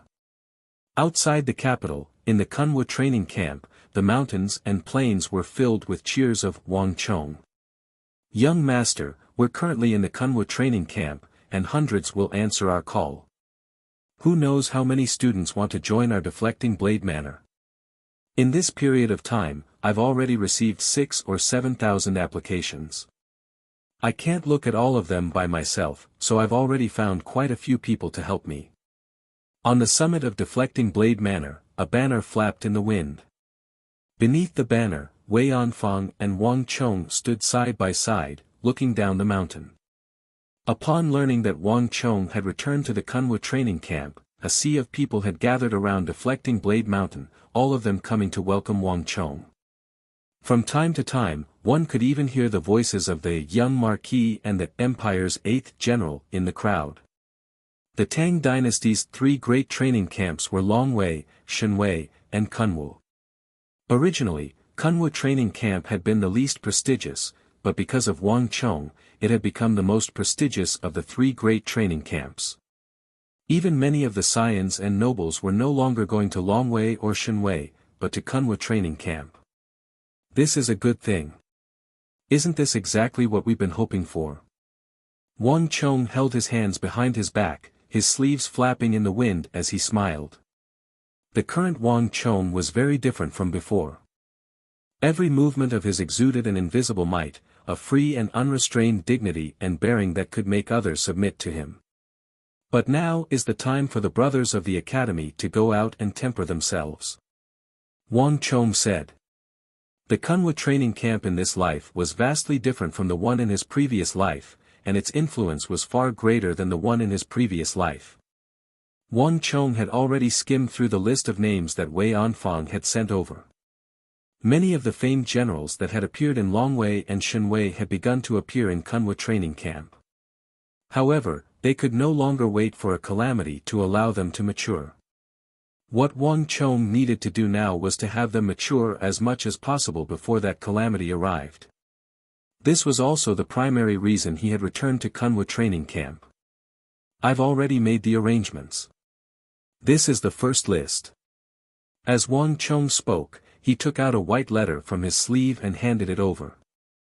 Go and make the arrangements so that they can set out as quickly as possible. In the southwest, the skirmishes with Mengshi Zhao and Uzun are still ongoing. This is the best opportunity for you all to train.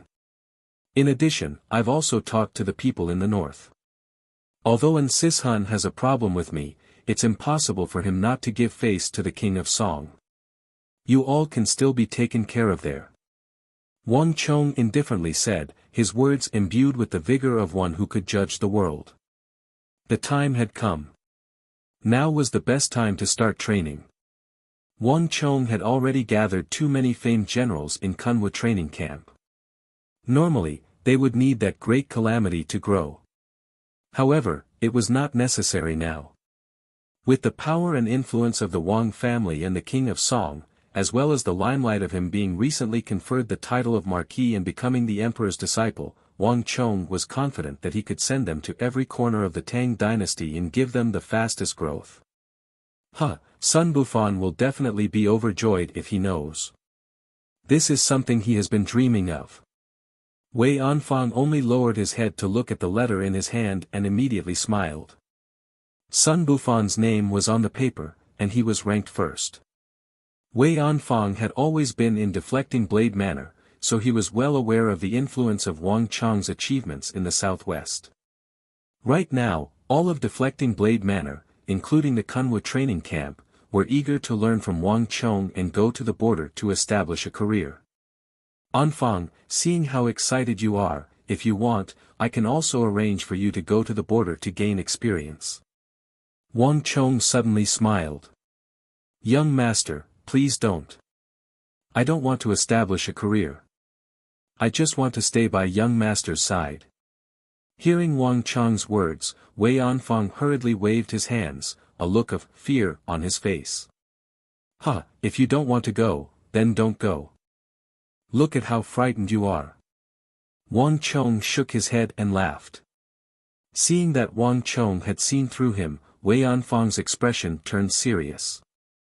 He put away that frightened expression, and his expression became much more natural. Young master, you should keep me by your side. I feel that staying by young master's side and helping you deal with some matters that are within my power is enough. Moreover, is there anything better than staying by young master's side to establish a career? Wei Anfang said. Wang Chong couldn't help but laugh. Wei Anfang, on the other hand, gave a faint smile. He wasn't lying. After Wang Chong was conferred the title of Marquis, his status had soared, and Wei Anfang was now highly regarded by the clan. And it wasn't an exaggeration to say that Wei Anfang's position was currently being coveted by countless people. After all, not everyone could be trusted by Wang Chong and stand so close to him. As the two were talking, they suddenly heard hurried footsteps. Wang Chong subconsciously turned his head and saw a familiar figure rapidly approaching the mountain. Instructor Zhao. Wang Chang's eyebrows shot up in surprise, but he quickly walked forward with a smile. You rascal, why didn't you come to greet us first? The first to speak was actually Zhao Qianqiu. Striding forward, he punched Wang Chang's shoulder and burst into laughter. How is that possible? The first person I looked for was you, but they said that you had already left the training camp. I asked them where you went, but no one knew. Wang Chong laughed heartily. Not minding it at all, he hugged Zhao Qianqiu tightly. Looking at Zhao Qianqiu, warmth welled up in Wang Chong's heart. In the entire training camp, the one whom Wang Chong felt the closest to was Zhao Qianqiu. Even now, he still remembered how Zhao Qianqiu had thrown a tiger into his room in the middle of the night. It was a pity that the Gogurians were trying to assassinate him then. Right, Instructor Zhou, you're here too. Wang Chong looked at Instructor Zhou Huang, who was standing behind Zhao Qianqiu, and suddenly, he realized something. It's rare for the two of you to appear together. Speak, what do you need my help with? Rascal, you're still as cunning as ever. I can't hide anything from you. Zhao Qianqiu and Zhou Huang glanced at one another with bitter smiles on their faces. They were intending to talk about it later, but they didn't expect Wang Chang's eyes to be so sharp. With a single glance, he saw through their intentions. In truth, it's nothing major. It's just that a princess from the Abbasid Caliphate has come and stated that she wants to join Kunwu training camp and your deflecting blade manner. Zhao Qianqiu smiled bitterly. Chapter 684. On the summit, Wang Chong and Wei Anfang glanced at each other, the shock in each other's eyes. An Arabian princess? Wang Chong came back to his senses and imperceptibly creased his brow. Is this an order from King Qi? So when they say that you weren't in a training camp, you actually went to see him? Wang Chong had never imagined that Zhao Qianqiu would seek him out for such a matter. The Arabian Empire was to the west of the western regions, extremely far from the Tang dynasty. Wang Chong had no recollection of such a thing happening in his last life. But now that he thought about it, he remembered that an Arabian princess had paid a visit to the Tang dynasty, but she had left very quickly, probably no more than a few days ago. Wang Chong had never seen her before, nor did he know what she looked like. And he had never heard of an Arabian princess entering the training camp, much less stating that she wanted to join his deflecting blade manner. It would have been great if she was from King Qi's side. Zhao Qianqiu's voice was tinged with deep helplessness. The establishment of the three great training camps was His Majesty's will. If it really was King Qi's will, I could have just used His Majesty's order to brush it off. Even if King Qi were to get angry, it wouldn't matter much. But the one asking for my help is the Chamberlain of Dependencies. And it's a senior who helped me when I was in dire straits. What was the most difficult thing to return in this world? A favor. And it was when you were in dire straits. Moreover, the Chamberlain of Dependencies was in charge of foreign diplomatic missions and receiving them. The Arabian princess was indeed within their scope of responsibility.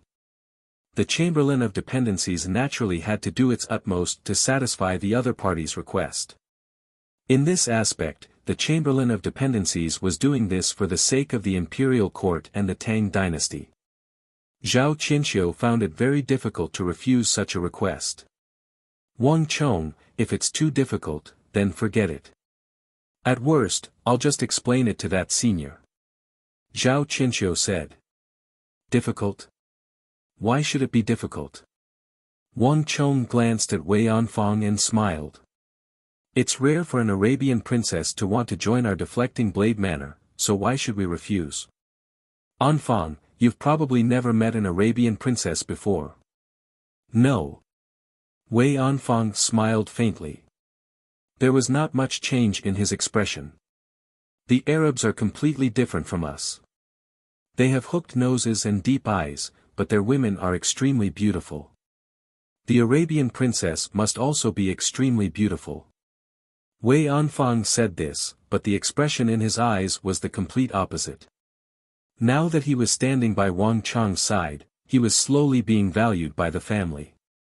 In comparison, he was only interested in one thing now, and that was to stay by Wang Chang's side and establish a greater cause. Zhao Qianxiu and Zhou Huang didn't expect Wang Chong to agree so readily either, and they were delighted. A table of delicacies was prepared, and the host and guests enjoyed themselves until Zhao Qianxiu and Zhou Huang left. "Young master, are you really going to let the Arabian princess enter our deflecting blade manor?" After Zhao Qianxiu left, Wei Anfang's expression suddenly turned grave. "Entering the Kunwa training camp is not a problem. This is the arrangement of the imperial court, and we have no choice. But why did that Arabian princess insist on entering our deflecting blade manor? Your subordinate feels that she has come with ill intentions, and those with good intentions won't come. It's still too early to say anything. We haven't even met her yet, so we'll know what her goal is once we meet her." Wang Chang's eyes glimmered as he faintly smiled. He had a few thoughts about this Arabian princess, but he would only be able to understand them once he met her. "I'll leave this place to you. I'm going to rest for a while." After saying a few words to Wei Anfang, Wang Chong quickly made his way up the stairs to his own residence. Creak. Creak. The door was pushed open, and just as Wang Chong was about to step into the room, a gust of wind blew in his face, and a figure hurriedly pounced toward him. "Ancestor, why did you only come now? I waited for you for so long." Li Jingzhong grabbed Wang Chang's sleeve, his eyes burning with anxiety. "Huh, aren't I here now? And I've only just arrived at Kunwa training camp. If I don't explain some things, wouldn't it be too suspicious?" Wang Chong, on the other hand, was unruffled. After closing the door, he walked straight to the red sandalwood table in the room, picked up a fine teapot, poured himself a cup of fragrant tea, and slowly sipped it. "My ancestor, you're not in a hurry, but the fifth prince and I are on the verge of losing our grip. Right now, the first prince and the second prince are keeping an especially close watch on us. The fifth prince has no chance to leave the palace, and I only just managed to shake them off with great difficulty. If I miss this chance, I don't know when I'll get it again." Li Jingzhong spoke quickly and anxiously, as if he wanted nothing more than to say everything in a single breath. "Tell me, what's the matter that's so urgent that you have to invite me here to deceive others?" Wang Chong slightly creased his brow. Outsiders thought that he had returned to Kunwa training camp for the sake of his deflecting blade manor, but very few people knew that he had actually received a letter from the fifth prince. "Marquis, I'm afraid you still don't know.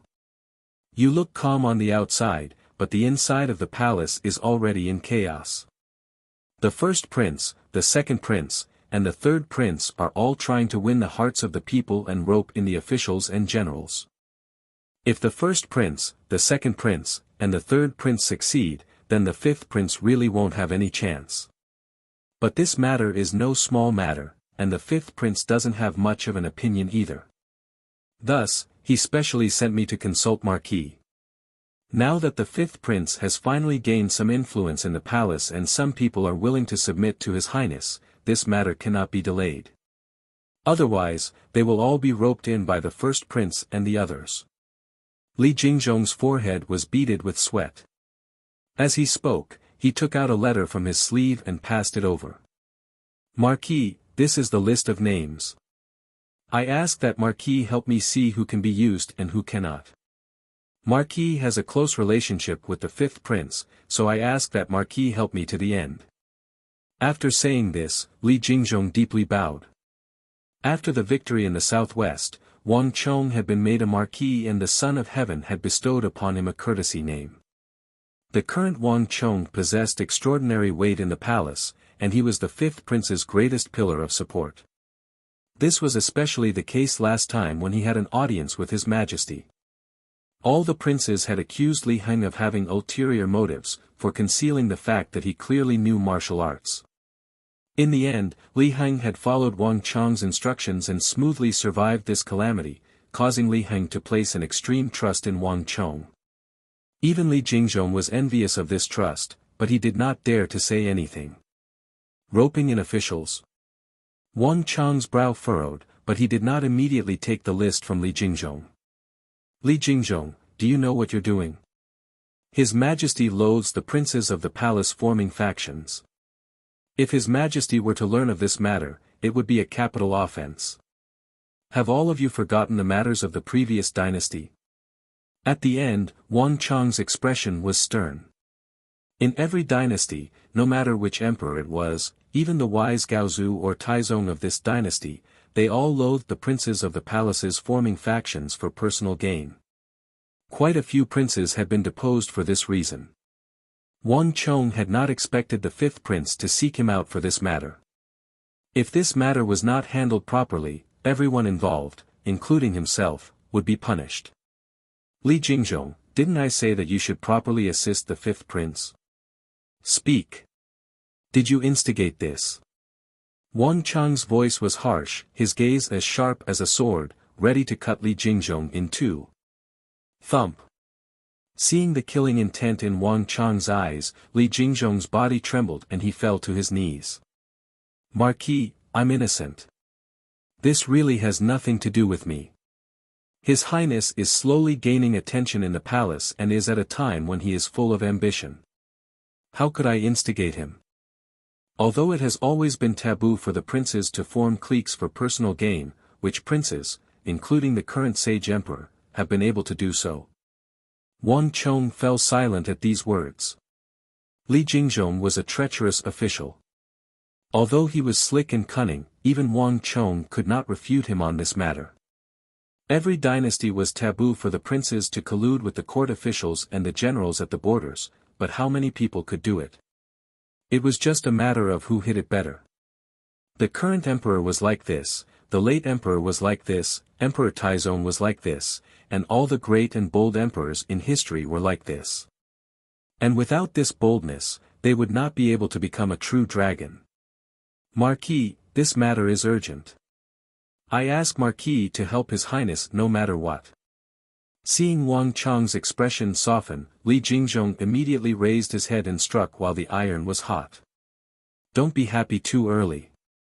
If I find out that you are the one instigating him, you will die. Even if I kill you, I believe that no one will speak up for you, including the fifth prince. Wang Chong said coldly. Li Jingzhong's heart turned cold. He quickly lowered his head and did not dare to say anything else. Whoosh! Wang Chong took the letter from Li Jingzhong's hand and shook it.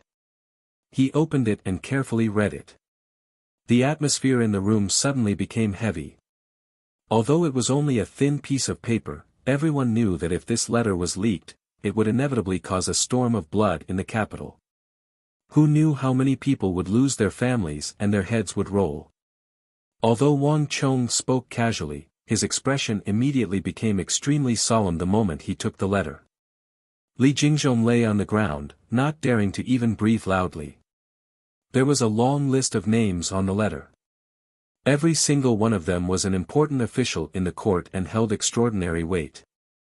As Wang Chong read through it, he was secretly shocked. The fifth prince's influence seemed to be much greater than he had imagined. The fact that he was able to obtain so many people's acknowledgement and allegiance proved that the fifth prince had quite a bit of influence in the palace. However, as he read, Wang Chong quickly frowned. Marquis, did something happen? Li Jingzhong observed his expression and immediately asked.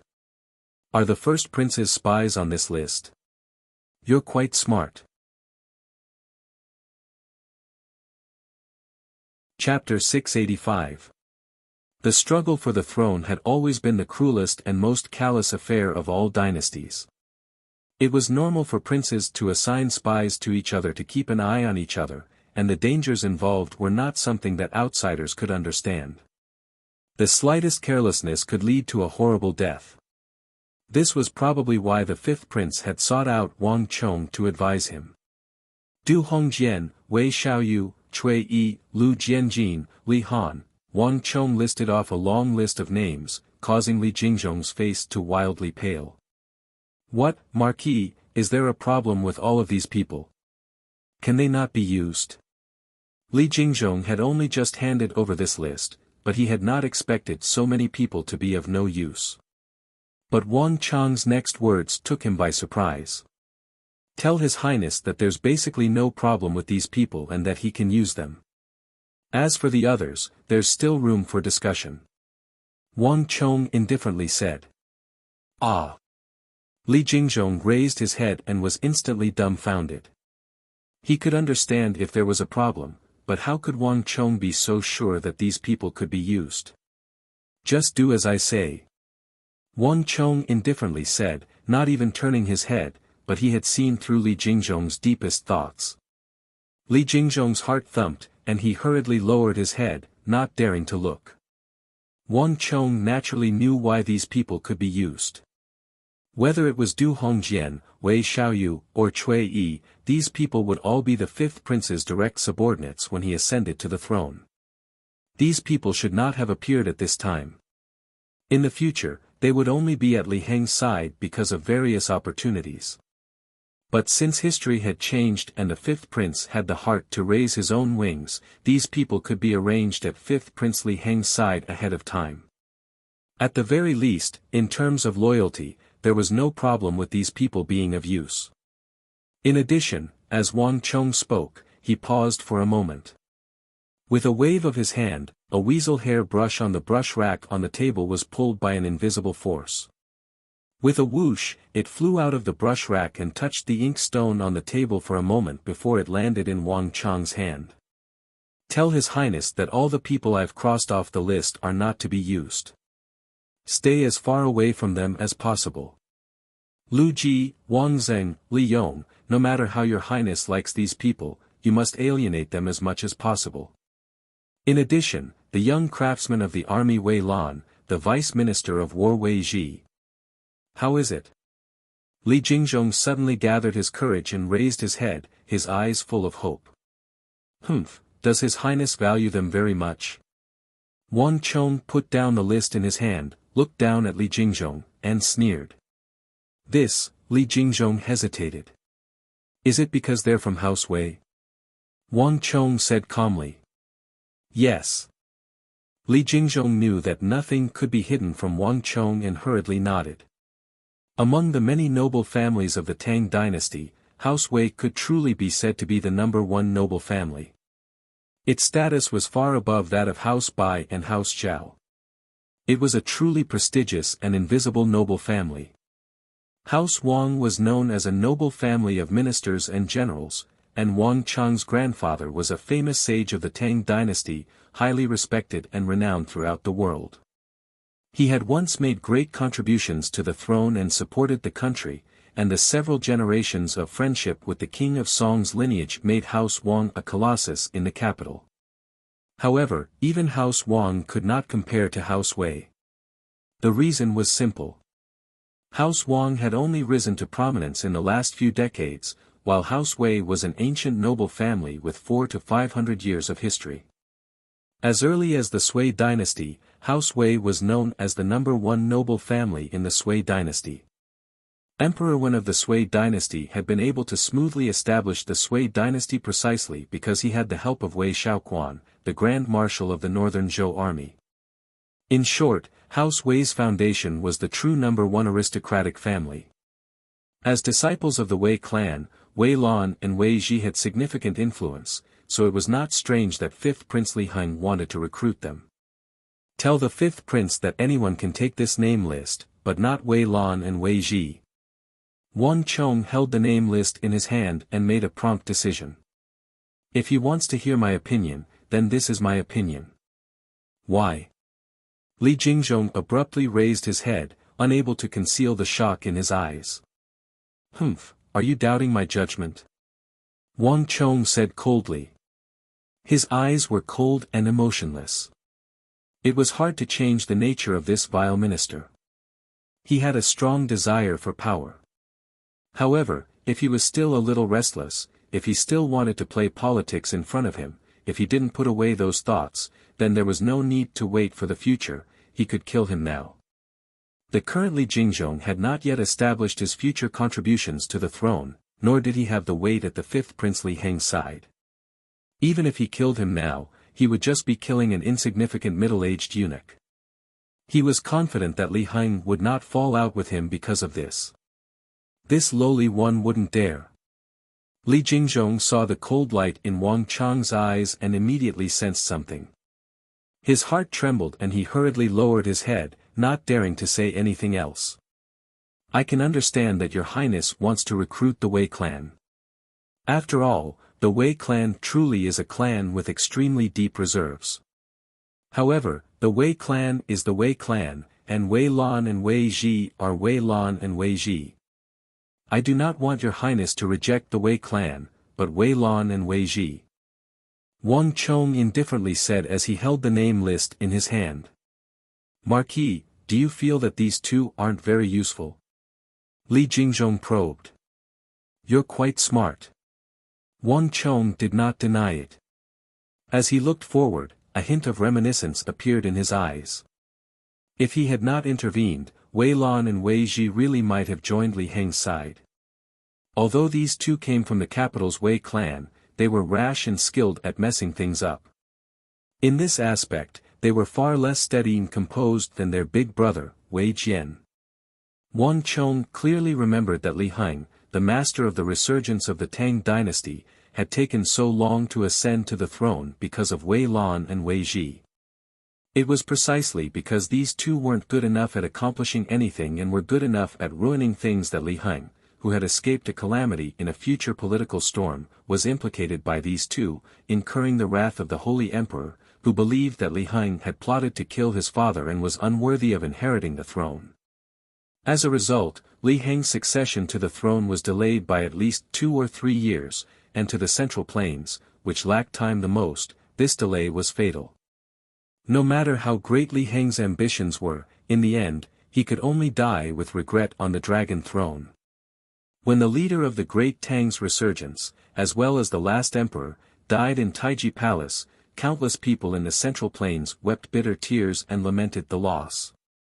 Now that Wang Chong had been reborn, he naturally would not allow this sort of thing to happen again. Wei Lan and Wei Jian had almost caused Li Heng to be deposed as a commoner. If he allowed these two to remain at Li Heng's side, he would truly be nurturing a tiger that would invite disaster. Stand up. In any case, tell His Highness that only those who can endure will gain. His Highness's wings are still not fully grown, and he has only just begun to show signs of improvement. For His Highness to get involved with a great clan like the Wei clan is more harmful than beneficial. There is a saying that goes too much is as bad as not enough, and this is precisely the case. Wang Chong said. This servant understands. Li Jingzhong stood up with his head lowered, not daring to say anything else. Wang Chong had defeated Daluan Ruozhen and Huishu Wuzong in the southwest, and he had been conferred the title of Young Marquis, the Son of Heaven's disciple.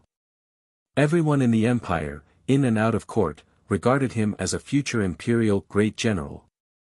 In terms of weight, although Wei Lan and Wei Jian were known as disciples of the Wei clan, they were far inferior to Wang Chong.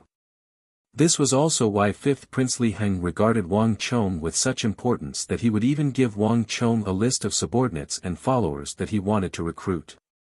In terms of weight, Wang Chong was without a doubt number 1 in Li Heng's heart. Take this list. Soldiers are valued for quality, not quantity. In His Highness's current situation, just these people on this list are enough.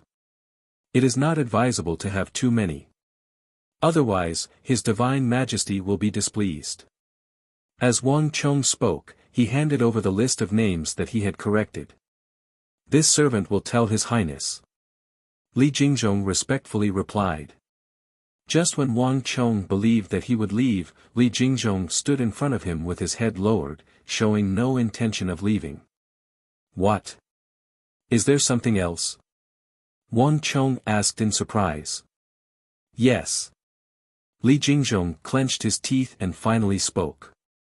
This servant has a private matter that Marquis must agree to no matter what.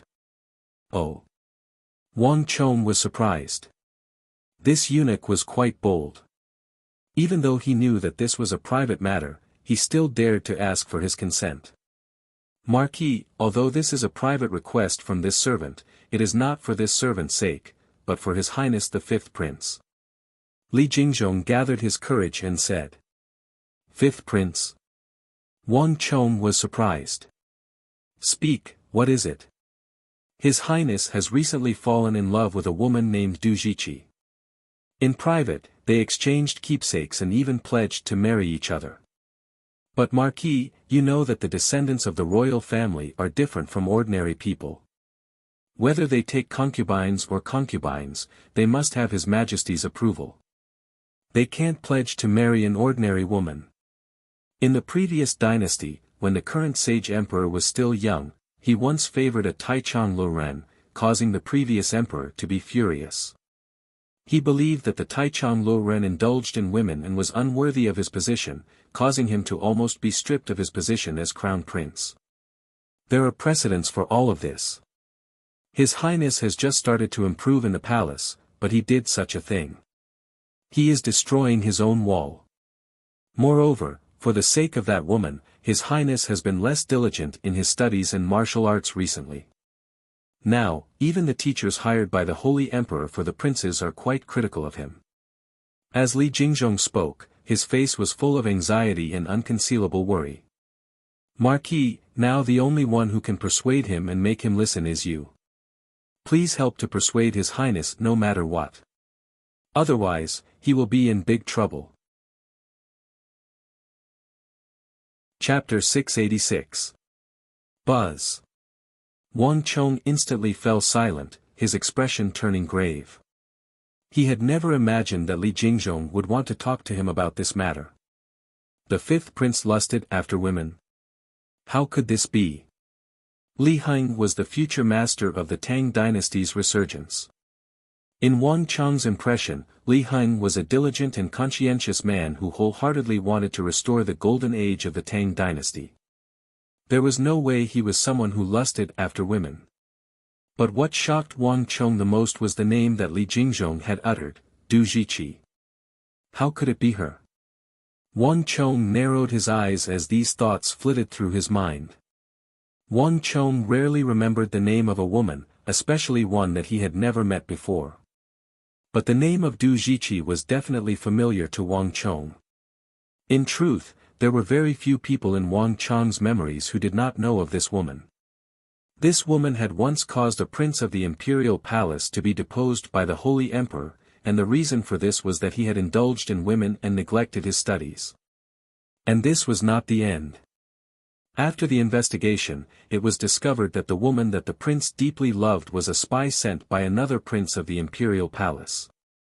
Although that woman had never been willing to say it, everyone in the capital knew that the first prince, the second prince, and the third prince were the spies. And that prince, because his love for her ran too deep, refused to believe that she was a spy even in his death. Later on, when the two of them were separated, his heart was filled with depression and he ultimately hanged himself. This matter had caused a huge uproar in the capital. Because one of the princes had died, Wang Chong clearly remembered that the woman's name was Du Jiqi. Although Wang Chong did not know if the two were the same person, this matter was definitely suspicious. Marquis? The room was quiet. Li Jingzhong raised his head and boldly asked. He had no idea what had happened. Ever since he said those words, Wang Chong had been standing there motionless, thinking about something. This was completely different from the impression that Wang Chong had given him. Li Jingzhong didn't know what had happened. Moreover, Wang Chong's reaction was much more serious than he had imagined, which made him feel a little uneasy. Li Jingzhong, let me ask you, is it true that the fifth prince has fallen in love with a woman? Wang Chong said in a deep voice. It wasn't that he didn't believe Li Jingzhong, but this had never happened in history, at least not in the history that he was familiar with. And Li Heng didn't seem like that sort of person. Marquis, this matter is absolutely true. In front of Marquis, even if I had 1,000 guts, I would definitely not dare to lie. Hearing Wang Chong ask about serious matters, Li Jingzhong quickly answered seriously, this is no small matter. We must resolve it as soon as possible. It's better to do it sooner than later. His Highness has always trusted you, so we can only rely on you, Marquis. The room was deathly silent. Wang Chang's brow was tightly creased, and Li Jingzhong lowered his head, not daring to breathe too loudly. Under this invisible pressure, Li Jingzhong felt himself trembling in fear. Just when he was on the verge of breaking down, he heard the voice he had been anticipating for so long. I understand. Wang Chong indifferently said. He slowly raised his gaze, his eyes turning sharp. Leave this matter to me. Li Jingzhong didn't have the courage to lie, at least not yet. This could only mean one thing: history had already changed. Moreover, now that he thought about it, Li Heng's current age just happened to be at the age when he was experiencing his first awakening of love. He was still far from being that revered ruler of the future. At this age, when he was experiencing his first awakening of love, it wasn't strange for him to delay his studies and martial arts when he met a girl he liked. In normal circumstances, Wang Chong wouldn't interfere. As long as Li Heng exercised restraint and maintained an appropriate distance, there wouldn't be much of a problem. But if that girl really was who he imagined her to be, everything would be different. Li Heng's path as a true dragon might come to an end at any moment because of his relationship with that girl. Although the Holy Emperor himself had once favored a man who was too cheerful and had almost been deposed because of this, it was precisely for this reason that the Holy Emperor was even harsher on his other princes, and it was a taboo for them to indulge in women. This was something that the imperial clan had never changed, and not even Wang Chong could change it. Li Jingzhong quickly left. After staying in Deflecting Blade Manor for a few more days, Wang Chong also left. There were some things that should be done sooner rather than later. If that girl really was who he imagined her to be. Time passed slowly. A few days later, at sunset, a golden carriage quietly left the imperial palace. It did not attract anyone's attention. Jiqi, I've made you suffer in this period of time. Haven't you always wanted to leave the palace? Today, I'll take you out for a good stroll. In the carriage, a handsome young man in casual clothes gently embraced a beautiful woman with a graceful figure, a gentle temperament, and a gentle and moving temperament. His expression was extremely gentle. This woman was around 19 years old, her skin as white as mutton fat jade. She had a charming and alluring appearance that would make anyone want to love her. But the woman's head was slightly lowered, her brow furrowed in worry. But Your Highness, the first prince and second prince are both keeping an eye on Your Highness. If they learn that Your Highness has taken me out of the palace without permission, they might report this to the Holy Emperor and do something to Your Highness. Humph, what's there to be afraid of? I haven't taken a wife or a concubine, nor have I indulged in women. Moreover, I only love you. Even if Imperial Father knew, he would only say that I'm devoted, not that I'm promiscuous, so how could he blame me? Li Heng didn't care. Men married and women married were the laws of the world, and he had never married before, so how could he be promiscuous? But I still feel that this isn't appropriate. The beautiful woman gripped her handkerchief with her right hand, but her brow was still furrowed. I know that Your Highness loves me, but Jiqi is not willing to implicate Your Highness because of my own good. Let's go back. Huh, my foolish Cheer, do you really think that I would dare to leave the palace without doing anything? The teachers were furious this time and punished me to copy 600 chapters of Xingzi in 3 days. I've already arranged for someone to wear my clothes and take my place in the palace. Not even first imperial brother or second imperial brother, no matter how formidable they are, could have imagined that I had already changed into casual clothes and left the palace with those study companions. Li Heng faintly smiled. The princes of the palace all had study companions, and these study companions were assuredly the scions of the noble clans. During the day, they would enter the palace to study, but at night, they would have to leave. Li Heng had used this chance to stealthily leave the imperial palace. Moreover, as long as we return to the palace on time tomorrow, no one will notice. Li Heng smiled as he extended 2 fingers and lightly stroked the beautiful woman's hair. As he gazed at her blushing face, his heart softened. He had never been easily moved by anyone, but the beauty in front of him was different. She was gentle, generous, well-educated, and considerate. She did not like life in the palace, but for his sake, she was willing to put herself down and accompany him in the palace. Just like this time, when he had finally found a chance to take her out of the palace, all she wanted was for him to return so that he wouldn't be a burden to her. When he thought of this, Li Heng's eyes softened even more. It was rare to meet one's confidant in life. Since it was so rare to meet one, what was a little risk? That's right, Jiqi, I've always wanted to give you something. But the things in the palace are too tacky, so how could they be worthy of you? Thus, I've never given you anything. But this time is different.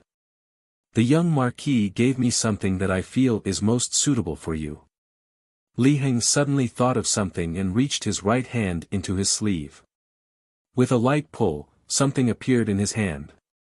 It was a simple and elegant white jade phoenix hairpin. This hairpin was different from the hairpins in the palace. It was simple and unadorned, but it was definitely not simple. The hairpin had many holes in it and was carved in white into the shape of a jade phoenix. It was extremely beautiful. Ah! What a beautiful jade hairpin!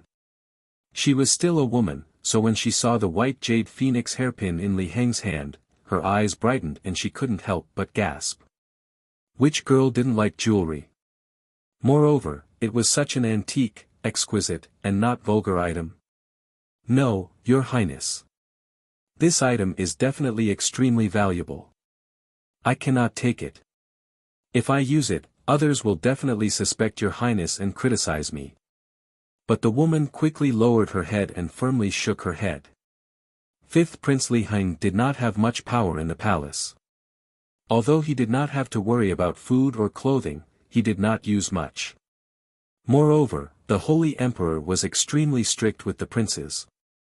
He strictly forbade the princes from being extravagant or competing with others in wealth.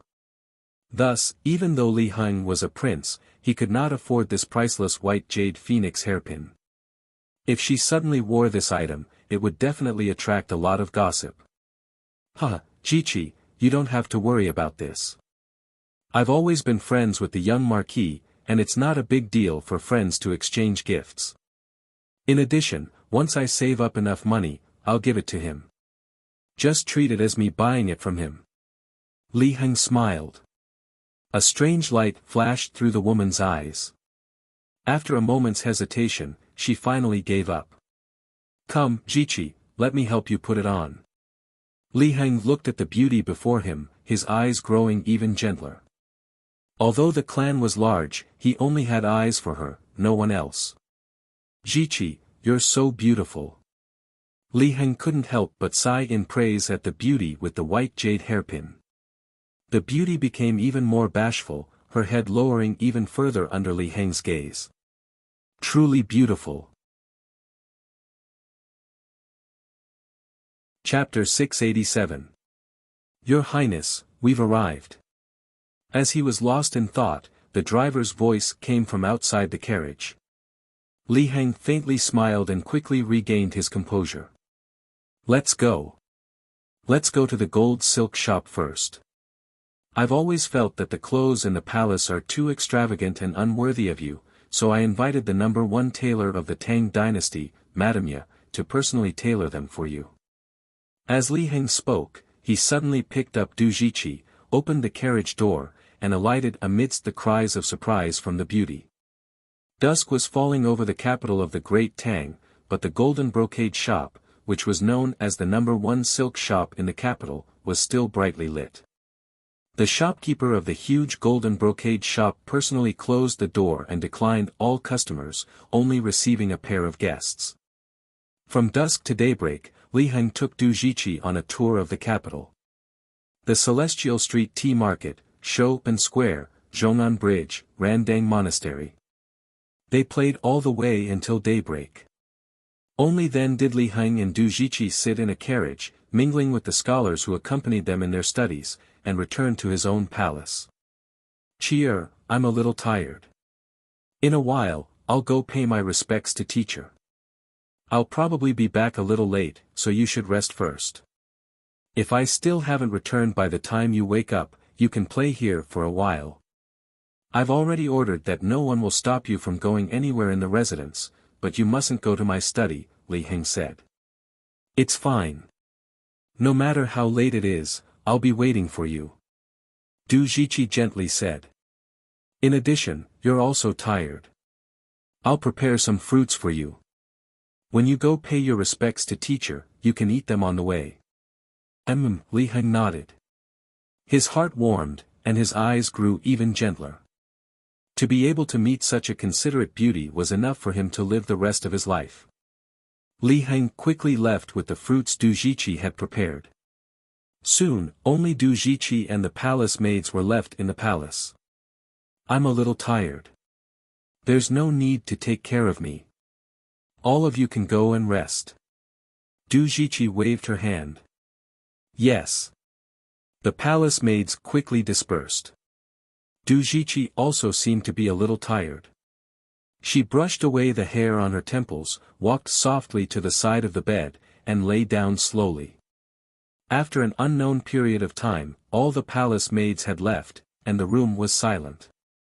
Suddenly, a light breeze blew past, and the curtains rolled up. With a flash of light, an exquisite figure suddenly appeared beside the bed. It was Du Jiqi, who was originally sleeping soundly. In just a moment, Du Jiqi was still the same Du Jiqi, but her expression and temperament had completely changed.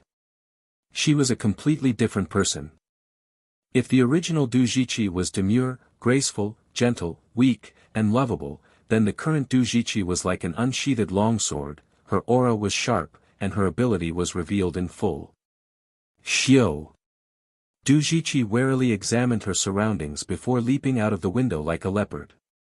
In just a few seconds, she had arrived at the study not far from Li Heng's palace. "Found it.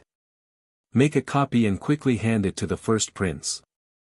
After searching around, Du Jiqi's eyes flashed, and she quickly spotted a thin list of names on the table. Taking a brush from a nearby brush, she quickly made a copy and left. Throughout the entire process, she did not notice that in another place not far away, a pair of bright eyes had been silently staring at her. Flap flap. A few moments later, a messenger pigeon took off from 5th Prince Li Heng's palace. This messenger pigeon did not leave the imperial palace. Instead, after flying for some distance, it quickly landed in the first prince's palace. Days passed, and 7 days later, "Your Highness, something terrible has happened. His Majesty has ordered for you to immediately go. The first prince, second prince, and third prince are all present. The Grand Tutor, Grand Preceptor, and all the teachers of the palace are also present." Early in the morning, when the world was at its most tranquil, a voice broke the silence. A guard barged into the 5th prince's resting palace. "What?" The 5th prince's face froze in shock as he pushed aside his pillow and sat up on the bed. "Your Highness, you should quickly go. His Majesty is furious, and everyone is waiting there. Your Highness, please act quickly. Giro, rest first. I'll be right back." With no time to say anything else, Li Heng got off the bed, put on a set of clothes, and left. Deep within the imperial palace, Perpetual Fortune Palace. When 5th Prince Li Heng pushed open the door and walked in, the atmosphere was solemn. High up in the hall, the Holy Emperor sat motionlessly, his face as gloomy as still water. To his left and right, the Grand Preceptor and Grand Tutor, who rarely appeared, stood on either side, their expressions equally solemn. Looking further down, the teachers of the princes were all standing in a row with nervous looks on their faces. It seemed like they were feeling very uneasy. And in front of the teachers were the princes of the various palaces. The first prince, the second prince, the third prince, these princes, who were normally very difficult to find in the palace, were all gathered here. When Li Heng pushed open the door and walked in, everyone looked at him. Some sneered, some were proud, some were mocking, some were sympathetic, and some were trembling in fear. Li Heng scanned the hall, seeing those mocking and mocking gazes waiting for a good show. He vaguely understood something, but there was no fear in his heart. Your son Li Heng pays respects to imperial father. With a wave of his sleeve, Li Heng strode forward, respectfully bowed, and then kneeled in front of the hall, his expression calm and unruffled. Your Highness, His Majesty is here. Why haven't you kneeled down and admitted your wrongs? Li Heng's teacher, Su Xiao, immediately shouted before Li Heng could kneel, a very uneasy expression on his face. Teacher Su, His Majesty is here, so how can you speak?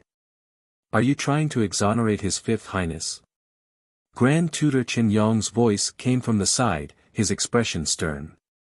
The Grand Tutor was the head of the teachers and had the highest status among the teachers of the princes. His words made Su Xiao's heart clench and he immediately shut up. As he looked at Li Heng, he couldn't help but give a deep sigh. He had personally taught this fifth prince, watched him grow up step by step. He had managed to watch him grow bit by bit in the palace, gradually gaining the attention of the Holy Emperor, but he had never imagined that this would happen. All my previous efforts have gone to waste. Su Xiao deeply sighed and closed his eyes, unable to bear to see what would happen next. Heng, we will give you a chance. In the hall, the Holy Emperor's face was ashen, but his voice was abnormally calm. Tell us, just who have you recruited and which civil and military officials have you colluded with?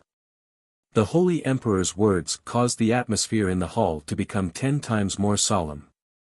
Everyone, including the Grand Tutors, the teachers of the princes, and the princes, fell silent and even began to breathe cautiously. All eyes were focused on Li Heng. Forming a clique and colluding with important officials of the court had always been a major taboo in the palace. It was tantamount to rebellion, a heavy crime. Although everyone had been doing this since ancient times, it was one thing to do it in secret and another to be caught by others. Just the fact that Li Heng had formed a clique was enough to completely disqualify him from fighting for the throne. It would already be quite good if he wasn't sent to the border to live as an ordinary commoner. Recently, 5th Prince Li Heng had been slowly gaining the attention of the Holy Emperor, causing many princes to feel uneasy. But now, they could all relax. Imperial Father, your son has not colluded with any civil or military officials. Imperial Father, please investigate. To everyone's surprise, Li Heng stood up and clasped his hands, his expression calm and composed, neither servile nor overbearing. Li Heng's words caused the Holy Emperor's face to darken. Your Highness, there is no need for your Highness to quibble in front of the Holy Emperor. If there were no evidence, His Holiness would not have called your Highness here. Your Highness should quickly come clean to avoid further enraging His Holiness. An elderly voice came from the side. Grand Preceptor Pei Guangding's temples were graying, and he suddenly sighed. Pei Guangding was already 70 or 80 years old. Adhering to the teachings of the Confucian school of self-restraint, he was highly respected in the court. Although his achievements on the battlefield and his status in the court were inferior to that of the virtuous minister Wang Jiuling, in terms of seniority and prestige, even Wang Chang's grandfather Wang Jiuling had to respectfully address him as Lord Pei. In the reign of the previous emperor, Pei Guangding had been highly esteemed, and in the current dynasty, his status was even higher and he was deeply trusted and respected by the Holy Emperor. Pei Guangding was already very old, and he usually lived in seclusion, never receiving guests. Even the princes of the palaces rarely saw him. But this time, 5th Prince Li Heng had colluded with important ministers of the court and formed a clique for personal gain, violating a great taboo of the palace. This was a heavy crime that even Pei Guangding had been alarmed by. According to the rules of the palace, 5th Prince Li Heng was probably completely crippled. Lord Grand Preceptor, it is not that Li Heng is quibbling, but that Li Heng has never done anything. Since it's a groundless crime, why should Li Heng admit to it? Li Heng was neither servile nor overbearing, arguing with reason. Even when facing this esteemed Grand Preceptor, he showed no fear. Ha! The teachers of the princes couldn't help but shake their heads and sigh at Li Heng's words. Li Heng's teacher, Su Xiao, felt his heart sink to the bottom of a lake. Quibbling at a time like this is truly asking for trouble. Near the wall, second Prince Li Yao sneered. To dare argue with Grand Preceptor Pei Guangting in front of Imperial Father, is this fellow an idiot? Does he not know that Imperial Father has always respected and trusted Grand Preceptor Pei? Third Prince Li Ju looked at Li Heng, his eyes brimming with derision. The Holy Emperor had always revered loyalty, filial piety, and fraternity. By doing this, Li Heng was only lowering his image in the Holy Emperor's mind. This was asking for trouble. Li Ju could already guess what Li Heng's fate would be. Ha, fifth Imperial brother, what need is there for this? He clearly knows that Imperial Father is a perceptive person and would never have summoned him without conclusive evidence. What meaning is there in denying it now? Across from Li Yao and Li Ju, on the wall to the left of the Holy Emperor, the 17-year-old 10th Prince Li Qi shook his head, his eyes brimming with sympathy. Just like Li Heng, he had been unsuccessful in the palace and had been suppressed by the princes of the other palaces. For this reason, of the princes, he was the only one who deeply sympathized with Li Heng, but that was all. Li Heng's attitude toward the Holy Emperor and the Grand Preceptor had left him deeply unsatisfied. Arguing with Imperial Father and the Grand Preceptor while clearly knowing that they had something to use against him was not a wise move. The fourth prince, sixth prince, seventh prince, and the other princes all sneered. Just based on Li Heng's words today, it would be very difficult to resolve this matter peacefully. Bastard! As expected, upon hearing Li Heng's words, the Holy Emperor exploded into a thunderous rage, causing the entire hall to hum and tremble. A terrifying pressure shrouded the air, causing all the princes to lower their heads in fear. Unfilial son, even at this stage, you're still quibbling. Look at what this is. You're tuning into the Han Li's Wuxia Adventures YouTube channel. We're so grateful for your support and don't forget to subscribe to join us on this incredible journey through captivating stories. Your generosity through donations truly makes a world of difference, as it's the primary source of revenue that allows me to expand and enhance this channel for you. Thank you from the bottom of my heart for being a part of this adventure.